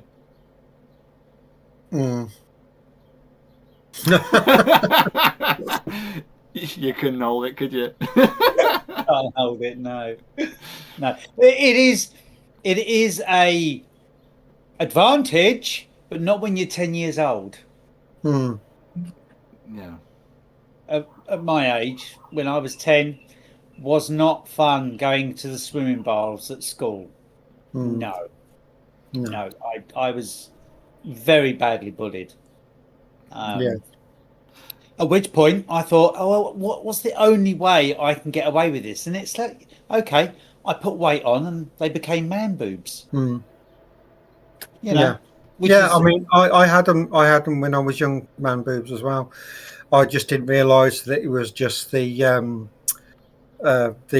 structure for what I was going to achieve eventually. When I was 10, when I started doing all the rugby, the American football. I can't see that. Hand egg. Yeah. I mean, couldn't stand football, but I love rugby. I think it was the contact. Grabbing those balls, you mean? The odd shape ones. Oh, no, well, This is so going to get demonetized. It's a bleep all that out. Okay, so transition milestones, Nicky. What's been something that's brought you a lot of joy in your transition? Something that really stands out? Something that really stands out is losing weight Yeah. to get into a smaller skirt. Yeah. You know, and because before I lost all my weight, because I was 18 and a half stone. wow. And yeah, You wouldn't think it. no, not at all. I've been very lucky, you know, and my body shape has always been the same because of how I've grown up and how all my hormones have gone and everything else has gone. So I've been quite lucky. Sammy, transition milestones for you? What stands out? What's noticeable? What's bringing you a lot of joy with some of the milestones that you've come across during the transition? I guess there's been some physical ones. Obviously, I wasn't quite as gifted in the chest department as some of the other people, but like before I transitioned, I was completely flat. Like, there was nothing there. Now I'm pretty much an A cup. So obviously, HRT is doing its thing there. I guess just not being as angry anymore as well. That's I had a really bad anger problem when I was in my teens and like into early adulthood, and then when I started on HRT, how angry I felt all the time kind of diminished. So that's been a pretty big milestone for me, is just to feel a bit better, just generally, like not being as angry, being emotional in general, yeah, but like not angry as much. When did you all feel first accepted as your true self? Ooh, I could see you all thinking on that one. For me, because my transition is very recent, that's July 2024, so not quite 2 years ago. I came out to my wife. That wasn't an easy conversation with her, and acceptance wasn't there for a very long time. She's extremely accepting now, which is great, and she now calls me her wife as well, which is amazing. But the first real acceptance was actually when I came out to my closest male friend of 26 years, and that was in July, so that was 2 weeks after I came out to my wife. He was like, "Oh, Emma, I'm so happy for you." Gave me a big hug, and that was it. Now I see him every week at the weekly pub quiz. You know, it was as simple as that, and that was fantastic acceptance for me. And he's a proper nice guy as well. Yeah, he's really. met him. Yeah, I've done the quiz as well with Ems, and met her team and everything, and they are all amazing. They're lovely people. Yeah, very accepting, all of them. Even old man Phil, who's 82. Yeah. Daniella, when did you first feel accepted? That's a tough one, that is. I think it was, although me and my ex-wife split, it was finally her accepting who I was. And I mean, she's trying to call me by my new name, but obviously it's difficult. Yeah. I have been accepted by my two daughters. My eldest daughter accepted me very, very early on. Yeah. And she actually knew about my cross-dressing before that as well. And my youngest daughter finally accepted me just before Christmas of last year. Wow, that's a big stone, isn't it? That's a big milestone. Yeah. I mean, she came over when we went to the pub and she sat down, and I was with her as well. So I had both my daughters, and you know, she tells me like it is. You know, she's saying, "Look, you know, I know you're trying to change and everything, but you're still my dad, and I'm still going to treat you like that. You know, and I know your mannerisms are very, you know, different." And I said, "Well, they're not different. They've always been there." But she said, "It's like you don't like to belch or fart in public. I hate doing that with a passion." And she'll say, I belch and fart like a navvy. And she does, but I find that difficult. I don't know. That's just me. But she has said that, look, I've accepted you as who you are now. Okay, you're not the sort of girl I would normally socialise with, but obviously because of who you are, then I'm hoping that we can go to Bristol Pride later in the year together, which will be a massive thing. She'll enjoy herself. Well, she will. She's a social animal anyway. Yeah. She's always been a party girl. But things are vastly different with my son. Do you find yourself, so if you're out with the girls, now you've started going out with them, and do you find yourself holding back a little bit to how you really are? Or do you find yourself being more open to them? I'm open to them as I truly am. I think sometimes, like pre-transition, that you do blokish things to accentuate that male side, whereas I wasn't particularly comfortable, but it was just something that men did. But I don't find that acceptable from my personal point of view. Sammy, when did you first feel accepted as your true self? I guess it's kind of two moments, really. First one was when I came out to my partner, and at first she was a bit like, I don't quite understand. And then we had a big conversation about it, and some things were sort of clarified. And then after that, she was just like, okay, cool, yep, great. Where do we go from here, kind of thing. Yeah. And that was really, really, really, really good. And I guess the second one would probably be when I told my little sister. She was quite young at the time. She's 16 now, and I've been going through transition socially and then medically for about 7 years now, 6-7 years. But yeah, she was quite young at the time, and I literally, all I had to say to her was, obviously, change of name to what I go by now. And she was like, oh, why? And I said, because I'm a girl. And she went, so you're a boy before, girl now? And I was like, yeah, that's kind of it, yeah. And she went, oh, okay. And that was it. From then on, she didn't refer to my old name at all. She used she, her pronouns for me and never batted an eyelid. It just flipped a switch and she's like, okay, cool. And she was off from there. That was just acceptance. Fantastic. Right. Yeah. There was questions later down the line when she was a bit older and she wanted to ask about it. But, she's got friends in her school. One's a trans mask guy and some other non-binary friends as well. And she's really, really accepting. And I'm not putting that to me coming out to her or anything like that. That's just who she is.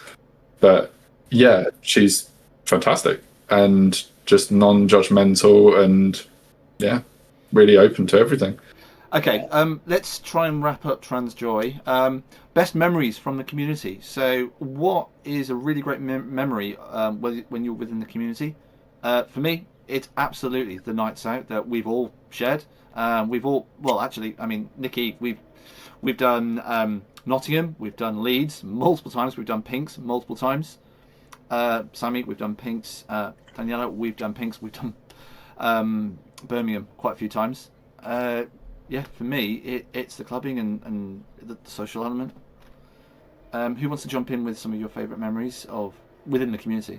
Yeah, I was going to say, it's got to be the clubbing. Yeah. Yeah. And going out and getting to be yourself without having to worry. And meeting people for the first time at that night, who are brought by other friends who you've already met and you already know. That's how me and Daniela met at Pinks, because I was already on a night out with some other friends, and I met you in the Travel Lodge foyer, didn't I? Yeah, with Janine. Yeah, I think what connects us all here is it's the clubbing and the social scene. Well, I actually met Ems through Nicky.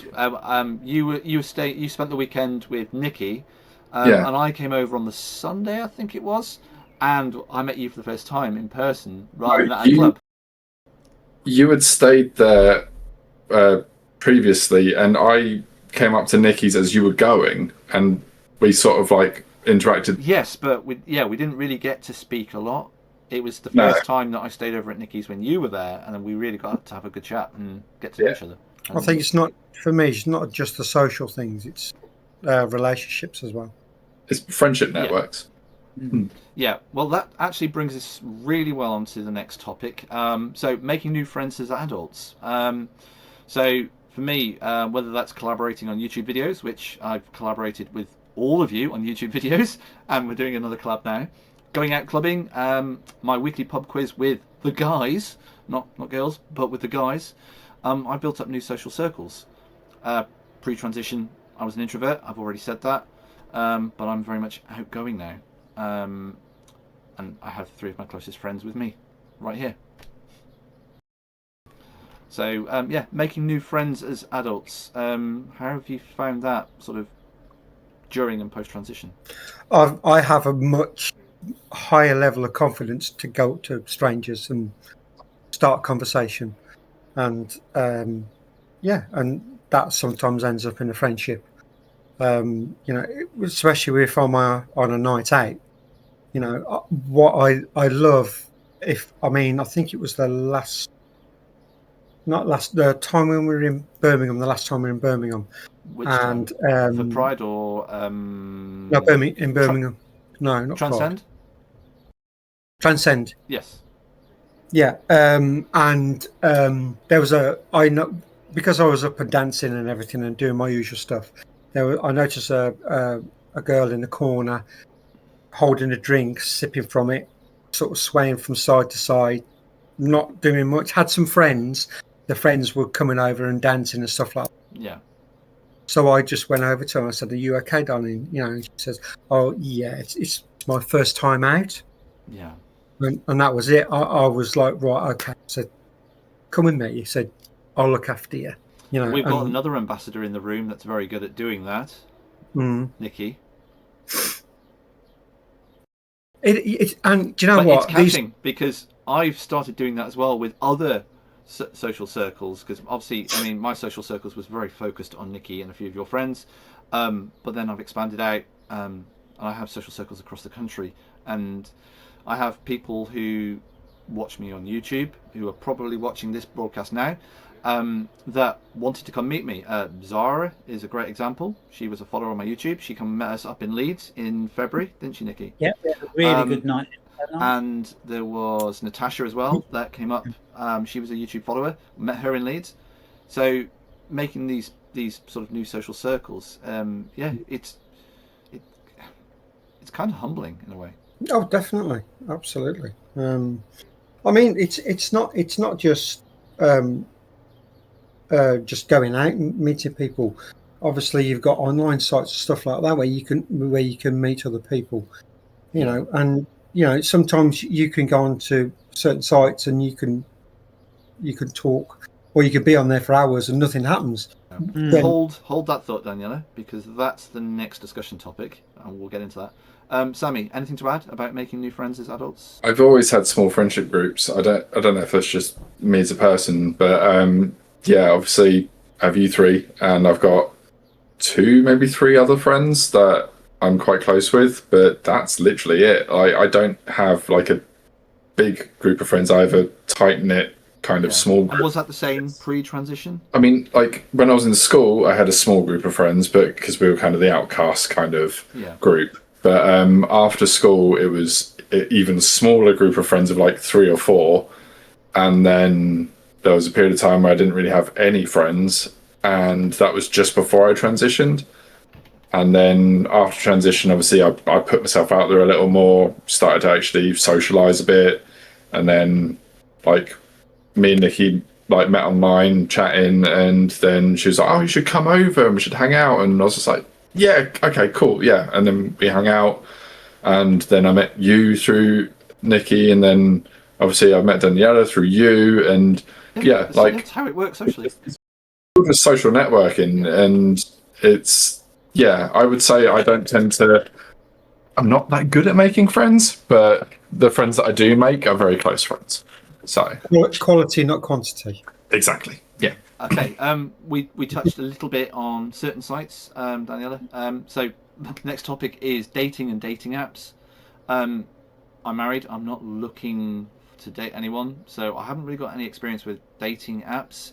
I've used a couple of chat sites, which Nicky and Sammy, you've both used at various points.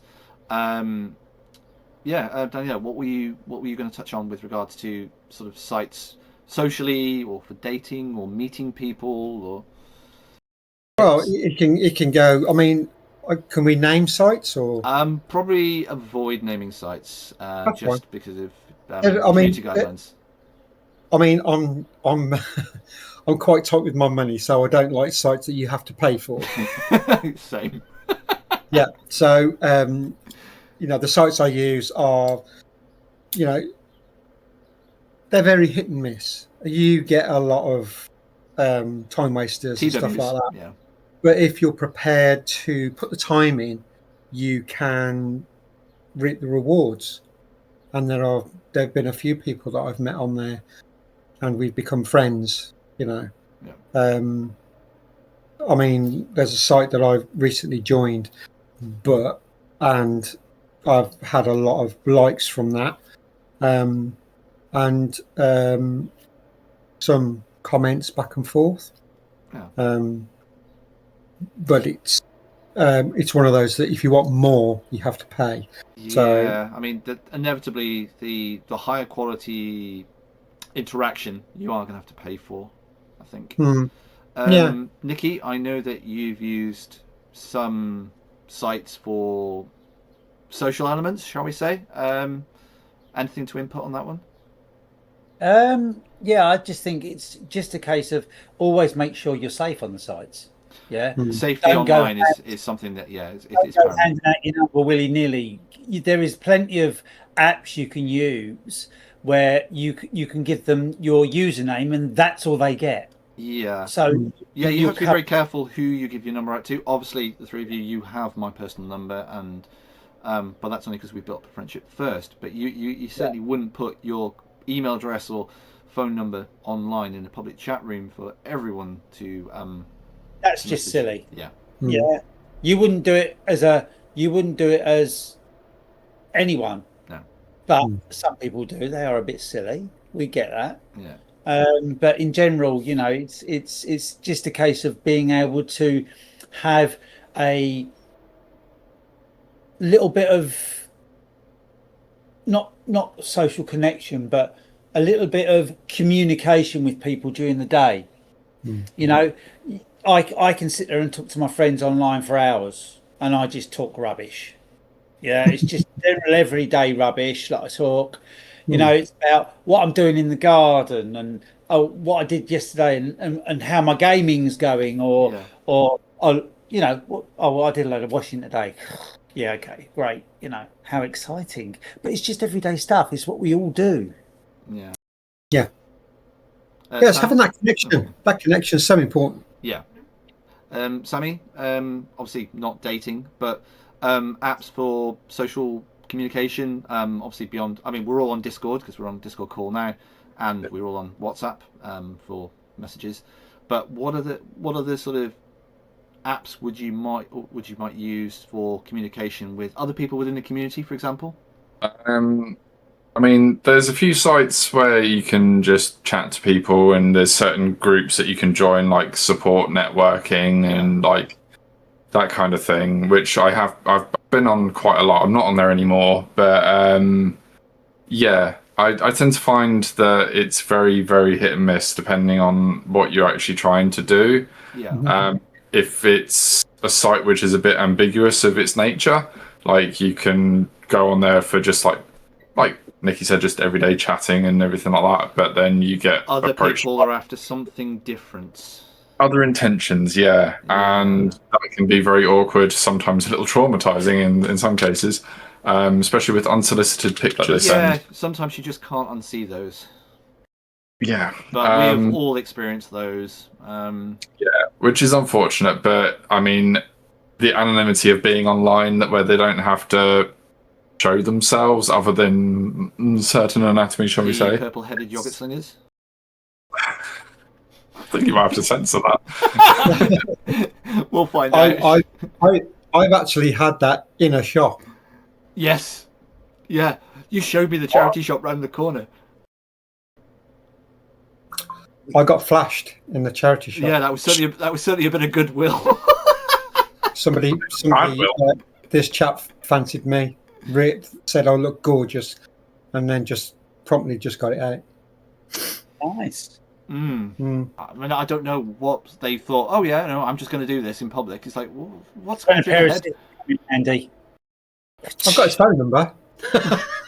No, That's definitely not dissuading him. So that's encouragement, if anything.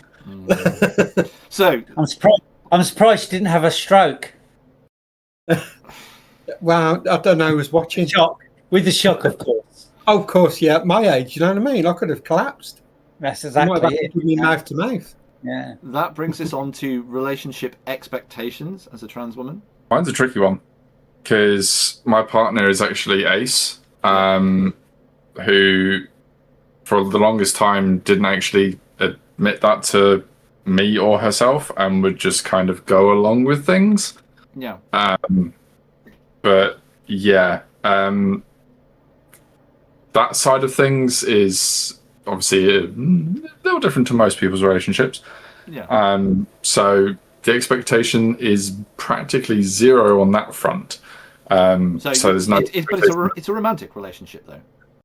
Yeah, it's I wouldn't say sexual in nature. Like, it's just, yeah, like you say, romantic. It's intimacy still there, just not, Nicky, for you, relationships, being trans, or dating, or what do you feel? I mean, from your own point of view, what do you feel other people would perceive our relationships should be like compared to what they are actually like? I think that people seem to think that, well, if you're a trans, you can't like girls. Well, sorry, but that doesn't happen. Yeah, I mean, again, you've got to separate gender identity from sexuality. Yeah, and that's it. It's one of those things. So, some people can deal with that, and some people can't. I mean, relationships. Yeah, I mean, I've had 2 serious relationships since I transitioned, and they both gone from being amazing highs to the darkest of lows, which is relationships can be. What I have found with myself is I was married for over 30 years, and my wife was, because we are technically still married, my wife was my first serious girlfriend. We started going out when I was 17, and there was been nobody else until later on in life, when I started having different feelings. I started finding myself imagining, I was attracted to femininity, very much so, but I would always imagine certain parts of the anatomy different on a cis woman. Personally, I couldn't go back. I couldn't sleep with a cis woman. It just, wouldn't. I found myself attracted to transgender crossdressers. So T for T, basically, then. But since HRT, and you can poo-poo this as much as you like, I've actually found my attraction to men has become stronger. That does happen. Yeah, it's happened to me, and that is something that I did not expect at all. And I thought, no, I know what I like. Yeah, I like the femininity, but certain men, certain build. Wow. Yeah. And that's something that was a very big surprise. I experienced something similar. I mean, I've always been attracted to whoever I find attractive, but since being on HRT, I've been noticing men a lot more. Obviously, I'm in a relationship, so I don't pursue that. But like when you're just out and about and you go, "Ooh, hello," like kind of thing. But yeah, a lot more times I've noticed men now, and I mean, I still love women, I still love trans women, but now I love trans men and cis men as well, and just the aesthetic of everyone, really. So I'm You not just love people. Yeah, it's the people, not the parts. Let's put it that way. Yes. Let's move on to the last one on this topic. Supportive partners and friends. Now, you have been a fantastic support network for me, all three of you. There was a period of time when I thought my marriage would actually end shortly after I came out to my wife. But she has been incredibly supportive, as I've mentioned before. But I know that's not the case for everyone, and I have heard some stories from partners. All of my friends have been really supportive, though. Who wants to chime in with regards to supportive partners and friends? I was with my partner before I came out as trans, and obviously there was a little bit of non-clarity, I guess. I don't know what the right word would be. It was more of a lack of understanding of what it actually meant. Yeah. So initially, my partner, when I came out to her, thought that I was breaking up with her, and that it meant that my sexuality had I was coming out as gay almost. Like exactly this, what my wife like, thought at the time. Yeah, like I don't know what the right wording would be, like, because obviously when I came out, I was still mask presenting and everything. So yeah, it was a bit tricky. And when I explained things like, I am attracted to people I'm attracted to, whether it's men, women, whoever. But no, I'm still wanting to be in a relationship with you. You have to reaffirm, I still love you. Yeah. But just because the way I look and the way I feel is going to change, but my feelings for you aren't going to change. Yeah. So once that was clarified, it was just basically discussing how to move forward, what I wanted to achieve, how I wanted to go about achieving it, and just trying to put that all in motion, really. And she's been a rock for me. Nicky? Yeah, I find that with people that I know, basically my cousins and that sort of stuff, I've been very lucky, and with all of my friends that I've made in the in the years previous has been amazing, and the support they've given me when I've needed it, when I felt like when I felt down, or even in general life when you're having a hard time, those people that you've made friends with are those people that you tend to phone up quite regularly when you're feeling crap. Yeah. It makes a big difference. Not only because they have a different insight to how you feel. They've been there at some point in their life or within their circle, and it's just nice to be able to have that reiteration of, "Yeah, we got your back." That's I think definitely, certainly within our space, being trans women, having a support network of close friends who have been through. I mean, we're all going through transition or ongoing transition, or we've all experienced the same difficulties in our lives, the same prejudices, the same hate, the same challenges. So we've all got shared experiences, and on our own we're weak, but together we're stronger. Yeah. Daniella, obviously I know that we've previously spoke about some of the challenges you had with the previous marriage with acceptance. Do you want to touch on that a little bit, and then about friends? Yeah, I mean, my wife accepted up to a point. And obviously when things changed is when my sexuality, my feelings towards her sexually changed.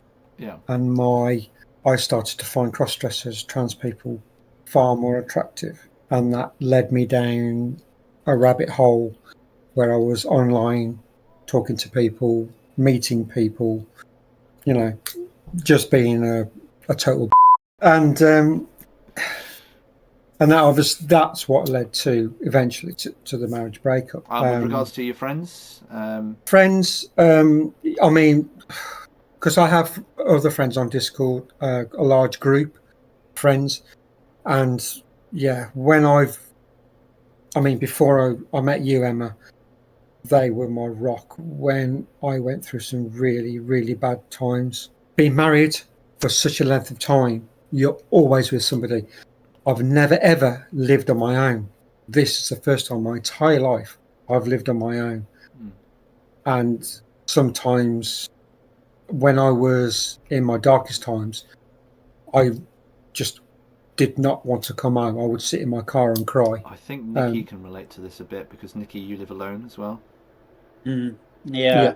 It's that communication, and that's where the guys like yourselves, you know, sit and chat online. I have to keep my mind busy. Yeah, I'm the same. I mean, sometimes it's nice just to come home and chill, watch telly, and have a kip. Yeah.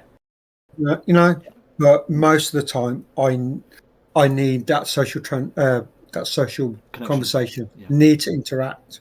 It's really important. And you've got the job. You've got the type of job where you're always talking to people as well. During the day, but when you get home at night time. Yeah. I'm a chatterbox. I always have been. Well, since transition. Before I wasn't really, and that's all to do with confidence. You know, I mean, yeah, I talk a load of rubbish most of the time, but it's still engaging. Yeah, I don't know where I will be without the technology that I've got. Right, I'm going to send an attachment across. So we're going to talk about the Trans Starter Pack. We're going to go through each one. I want to know, just chime up, does this relate to you? New emotions with your during the transition. Euphoria, gender envy, finally feeling like yourself, crying a lot. I know that with HRT, both Daniella and Sammy, you've mentioned this a lot. Late night Google searches, voice training, lasers. Yeah, I'm doing laser, and you are, Sammy. How to come out to parents. Am I too tall to pass? How to be a girl. I mean, these are things that we've all at some point Googled. Learning makeup. Yeah, that was one of my challenges. That's an epilator, so that's hair removal. Nicky's laughing there because you just don't have a lot of hair. Gender envy. Yeah, I get that on that. So things that you didn't think you cared so much about, but you do now. Skincare, outfits, nails, hair, your voice. I mean, I'm guessing that all of these are hitting home. Oh yeah. The only one that isn't for me is the blush on the far right, because I haven't been to IKEA to get one. I really want one. I mean, I want one, but I don't need one. I do think that resonates a lot with the younger trans generation. Cuthbert. Yeah. I've got mine here. Archie. I have Nugget, but he's buggered off. Moving across the second row, the first skirt, Instant Euphoria, that has got to be the Amazon Basics skater. I mean, it's the stereotypical. I have one. Yeah, it's so good. Buying cute or sexy underwear to alleviate dysphoria. Nicky, I know this is a big thing for you. You love buying sexy underwear because it gives you that euphoria. Voice training apps. I've tried a little bit of it, and it's a cringe. Anybody else here tried voice training? Yeah. I've had one voice training lesson. Yeah. And I also have an app to do, like, it shows you the different ranges, where different pitches and resonance. Yeah. Cool. It's something that you have to practice hours every day. A friend of mine, she's a lot younger. She's 27. Before she socially transitioned, she did voice training constantly. Yeah, I mean, I've met her. She has a voice. Yeah, to the point where she actually lost her voice, and she had a coughing fit, and she brought up some disgusting stuff. And after that, her voice changed. What it was, don't know. But she said, after that, I found I could continue that voice without straining my throat. And since then, she's just continued. I mean, I've when she talks in a social setting, she's more relaxed. When she's in a professional setting, you'd never know. I'm very envious of that. Yeah. Because of not only you hear your voice differently inside your head to what people hear anyway. You're in internal dialogue. Yeah. Always difficult. Yeah, you do. But I also have a Birmingham twang. No. Even though I've never lived in Birmingham, and I hate it.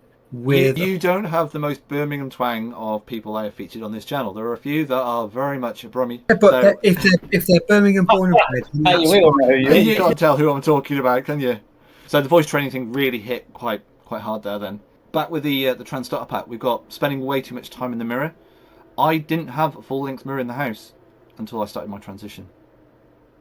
I would actively avoid mirrors. In 10 years, up to me starting my transition, I probably took 10 photos. There's probably about 5,000 on there at the moment, and in not even 2 years. It's gender euphoria. I mean, when you come to mirrors, when we redid our bedroom, we had I put in fitted wardrobes, and I specifically asked they would mirror doors. So I had an L shape of mirrored doors. And my wife wanted to know why. I said, I just think it would make the room look bigger. Yeah. Good excuse. I like that. Hair goals is another one. Now Yes. I can't really share the joy that you three have. Not yet. Not yet. It's growing out, but you three have got amazing hair, and I am incredibly envious of that. I'm still stuck wearing wigs at the moment, but it's growing out.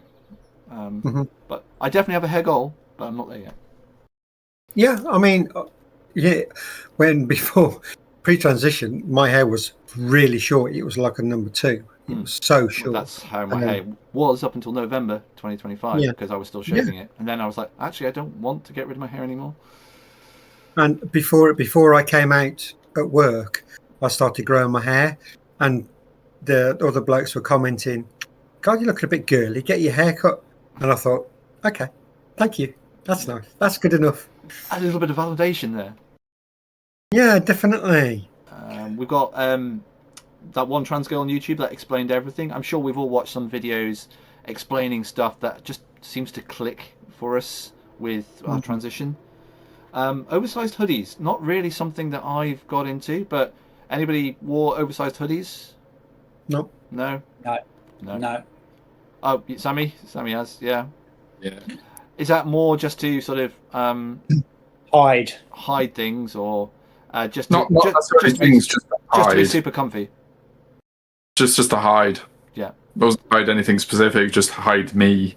Okay. Like, it was just wasn't comfortable in my own skin at that point, so big hoodies would just, Cool.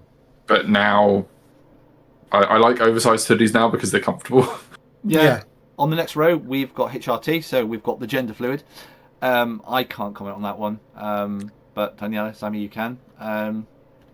Very relatable for you both. I can't wait to start HRT, but yeah, that's something I'm looking forward to. And you know what? There are other things as well. Changing your name. Yes, I changed my name. I'm 10 months in on having laser on my face. So there is multiple parts to transition, not just the medical HRT. I mean, the HRT obviously gives you that physical thing, but that takes time. Yeah. Changing your name is very affirming. That for me was a line in the sand. Yeah, it was like is. Old me gone, and instantly, my wife started calling me by my new name. And within a few weeks, she's now referring to me as her wife. So that was, although I've socially transitioned quite a long time ago, changing my name legally was like a line in the sand. That's it. Old life is definitely gone. So that's great advice for someone who is looking to sort of when you're climbing up that trans ladder, but you feel like you're slipping down, change your name legally. You've just literally locked yourself in that point. You are not going back unless you do the name change again to go back to who you used to be. It's a really good sort of backstop. Yeah, definitely. And every time you get a letter through, your name on. That's been fantastic. Getting things back from like insurance. I'm still waiting on my driving license to come back, but getting insurance back, getting utility bills. I mean, we don't want a bill, but getting letters about utility bills, stuff like that, all coming through in my new name is amazing. One of the biggest things that I had recently, my appointment for my first breast screening. Yes, I took you to that. Yeah, Yes. that was amazing. And that would only have come about because obviously with the NHS, you have changed you've had new medical record. Well, you've had a new NHS number. You've had your medical records migrated to your new NHS number with your new name and gender, and your old name has been omitted because if you just have it updated, it doesn't. Your old name is still on the records, and they don't update your gender marker. You've got to have it created new. Yeah, I did get an appointment for cervical screening, but I couldn't find a cervix. Okay, we've gone off topic a little bit here. Euphoria comes in many forms on the trans starter part. Painted nails. Yeah. I would say I've not painted mine, but I've grown mine out. Yeah, yeah, growing longer nails.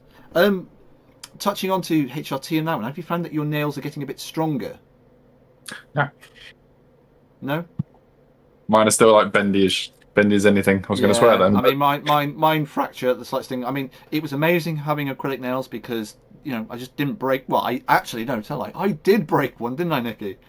And I don't know how I did it. But that was almost 4 weeks in. But it was nice not having to worry about them. I mean, these are painted when we went to Birmingham Pride.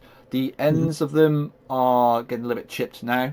So they do need changing. But painted nails, smooth legs. Yeah, oh, definitely. A softer voice. I think we all I think we've all changed our voice a little bit, even though we've not done full voice training. We talk a bit softer. You try to soften it. I hate having to shout at people. You don't have to though. I don't tend to shout at people. I have to shout at work because of the dogs. But the dogs aren't judging you on your gender. Well, they should. But the people around obviously can hear me. So. Yeah, well, that's their problem. It's not your problem, is it? I mean, it's like it's nails, it's hair, it's eyelashes, it's the pampering. Yeah, it's so feminine fits. Yeah, and perfume is the other one. That's something I always get complimented on. What's that one? What's your favourite perfume, Sammy? It is Charlie Red at the moment. Charlie Red. Mine is Mugler Angel. You know, in the Blue Star. When I was in Whitby, there was a group of girls, cis girls, that were coming back over the bridge, and they all gave me hugs, and they're like, "Oh my God, what is that, Emma? I love that smell." I said Mugler, and they went, "Oh, is it Angel?" And it's like, yeah. So women do. Men don't really appreciate the perfume that we wear, but women do. Even before pre-transition. I used to love the smell of women's perfume. Yeah. Loved it. I mean, I love Marc Jacobs.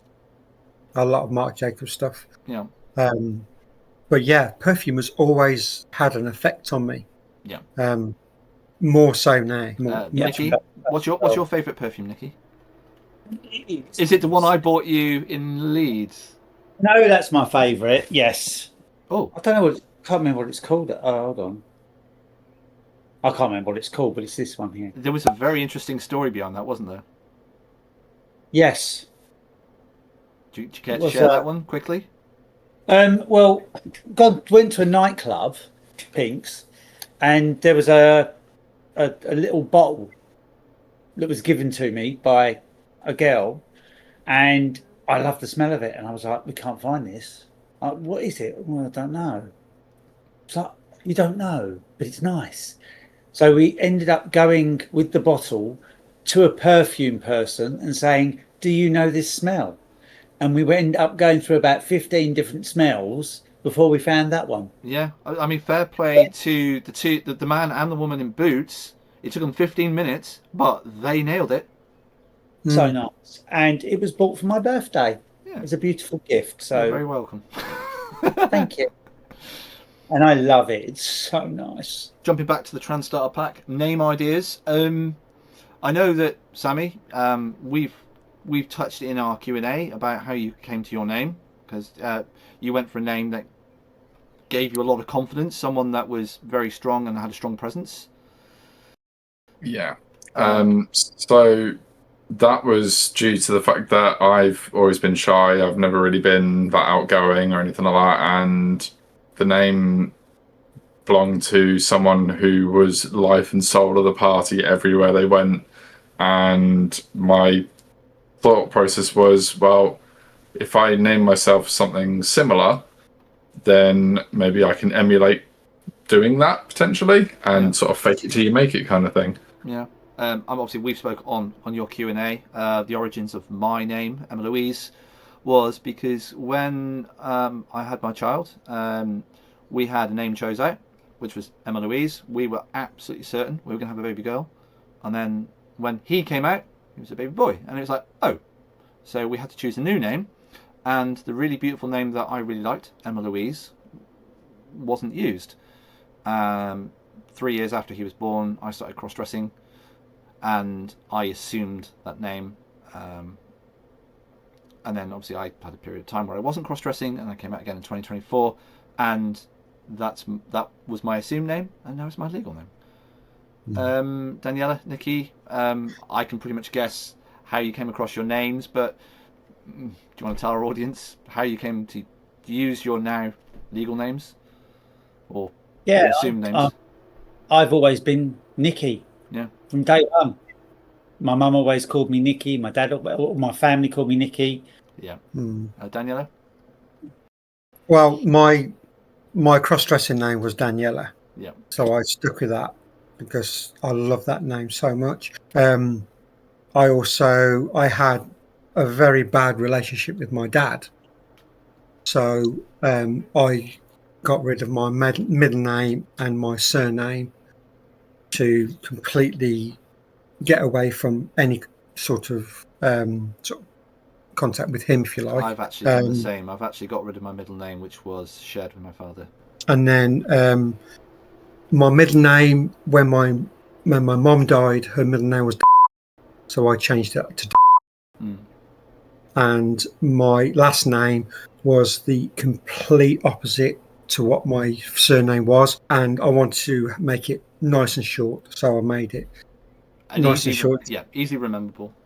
Yeah, and and also my, when I shorten my two names together, it's quite memorable. We've got coming out checklist, best supportive friends. Well, all three of you are here. Online friends, family is questionable on there. Family is like Fight Club, and I don't talk about Fight Club. And then everybody else, I think I've come out to everybody that I need to come out to now. Again, that's very applicable. Things I collect, pretty dresses. Yes, of course. Yeah, we all have some nice dresses. We all have got a favourite dress that we wear for a night out or something like that. Earrings, I haven't, but I want to get my ears pierced. I don't wear earrings anymore. Yeah, Daniela, we were talking last night about earrings. Yeah. Yeah, I've got 5 in each ear. Yeah. I stupidly stretched one of my ears when I was young. 5 in each ear. You don't be walking around lopsided, do you? Things you collect, scrunchies. Now, I don't have them because I don't have long hair, but I know, Nicky, in your house, there's a damn scrunchie everywhere. Apart from when you want one, and then you can't find one. But find it, no. But if I'm feeling like I want to have something really quick to eat, I put my hair up quickly because I don't want to end up with a mouthful of hair because I'm shoving it in too quickly. It's a problem. Yeah. Or if I'm brushing my teeth and don't want my hair no, not good. Yeah. Putting your hair up is Yeah. Or if you're doing some cooking and you're in front of the oven, people don't realise how much hotter it is with a head of hair. Yeah. And I've recently learned that Daniela likes cooking an awful lot as well. You've cooked me many a lovely meal. And so have you, Nicky. So I think this is something that you can both share here with. Well, I mean, Nicky does have a history as a chef in a former life. So Yeah. 28 What are you years. going to cook me then, Nicky? You are? What are you going to cook me then? She's all about food again. Yeah. Well, I'm I tend to, starving. I open up the cupboard and I go, okay, that, and I make a meal, and that's the way I do it. Job done. I like that. That's it. Cool. Improvisation. That's it. And I do like the yellow ticket items in Sainsbury's. Okay. Yeah, because they're always cheap, they're always good, and you can get so much fresh stuff that's not processed or anything else. I prefer to go for the. What have you, Daniella? You were telling me the other night. What have you recently discovered? That app, the Too Good to Go app. Yeah, Too Good to Go. Yeah. It's Sammy has it. Yeah, well. Yeah, I mean, I haven't downloaded it yet, but apparently it is quite hit and miss. Sometimes things just go just like that. Yeah. Like you could be looking at something, click on it to get it, and someone's already claimed it. Like it's I mean, it's good. I mean, it's really good, you know. But yeah, it's very handy. It's a very good app. I've used it previously. Moving along with the starter pack, it says my pride flag. Well, Sammy is sporting the trans colours in the border around her camera. Cool. Daniella, you've always got something of pride. You watch your fingernails. my bracelet as well. Yeah. Yeah, I've got my gaming tag. Yeah. Words to live by, trans women are women. Of course we are. Real talk, there'll be good days and bad days, but every day is your truth, and it's a step towards freedom. I think we all have good days and bad days, but we'll support each other. Got to take one day at a time. Yeah. Right down the bottom here then, you will also experience imposter syndrome. I have touched on that already. That is usually after nights out, because I see some of the girls who have had an amazing makeover and I feel I don't measure up to them. I feel that I am not feminine enough. But I think we've all had imposter syndrome at some point. Just going down the local shop. But then in comparing yourself to others, we're our own worst enemy for that one. We are always comparing ourselves to others, either in person or even worse, online. Instagram, for example, you are seeing the very, very, very best photo that person took. It was the right angle. They may have even applied a filter or used AI to it. You're never going to make you just looking at yourself in the mirror is never going to compare to that, because that is the very, very, very best of what they could do. Isn't that funny that there is a different type of person that uses Instagram? Me, on my Instagram, I've got made up photos and everyday photos. Like today, I put up a photo of me doing some garden work. You know, I have mud all over my face, for God's sake. I don't care.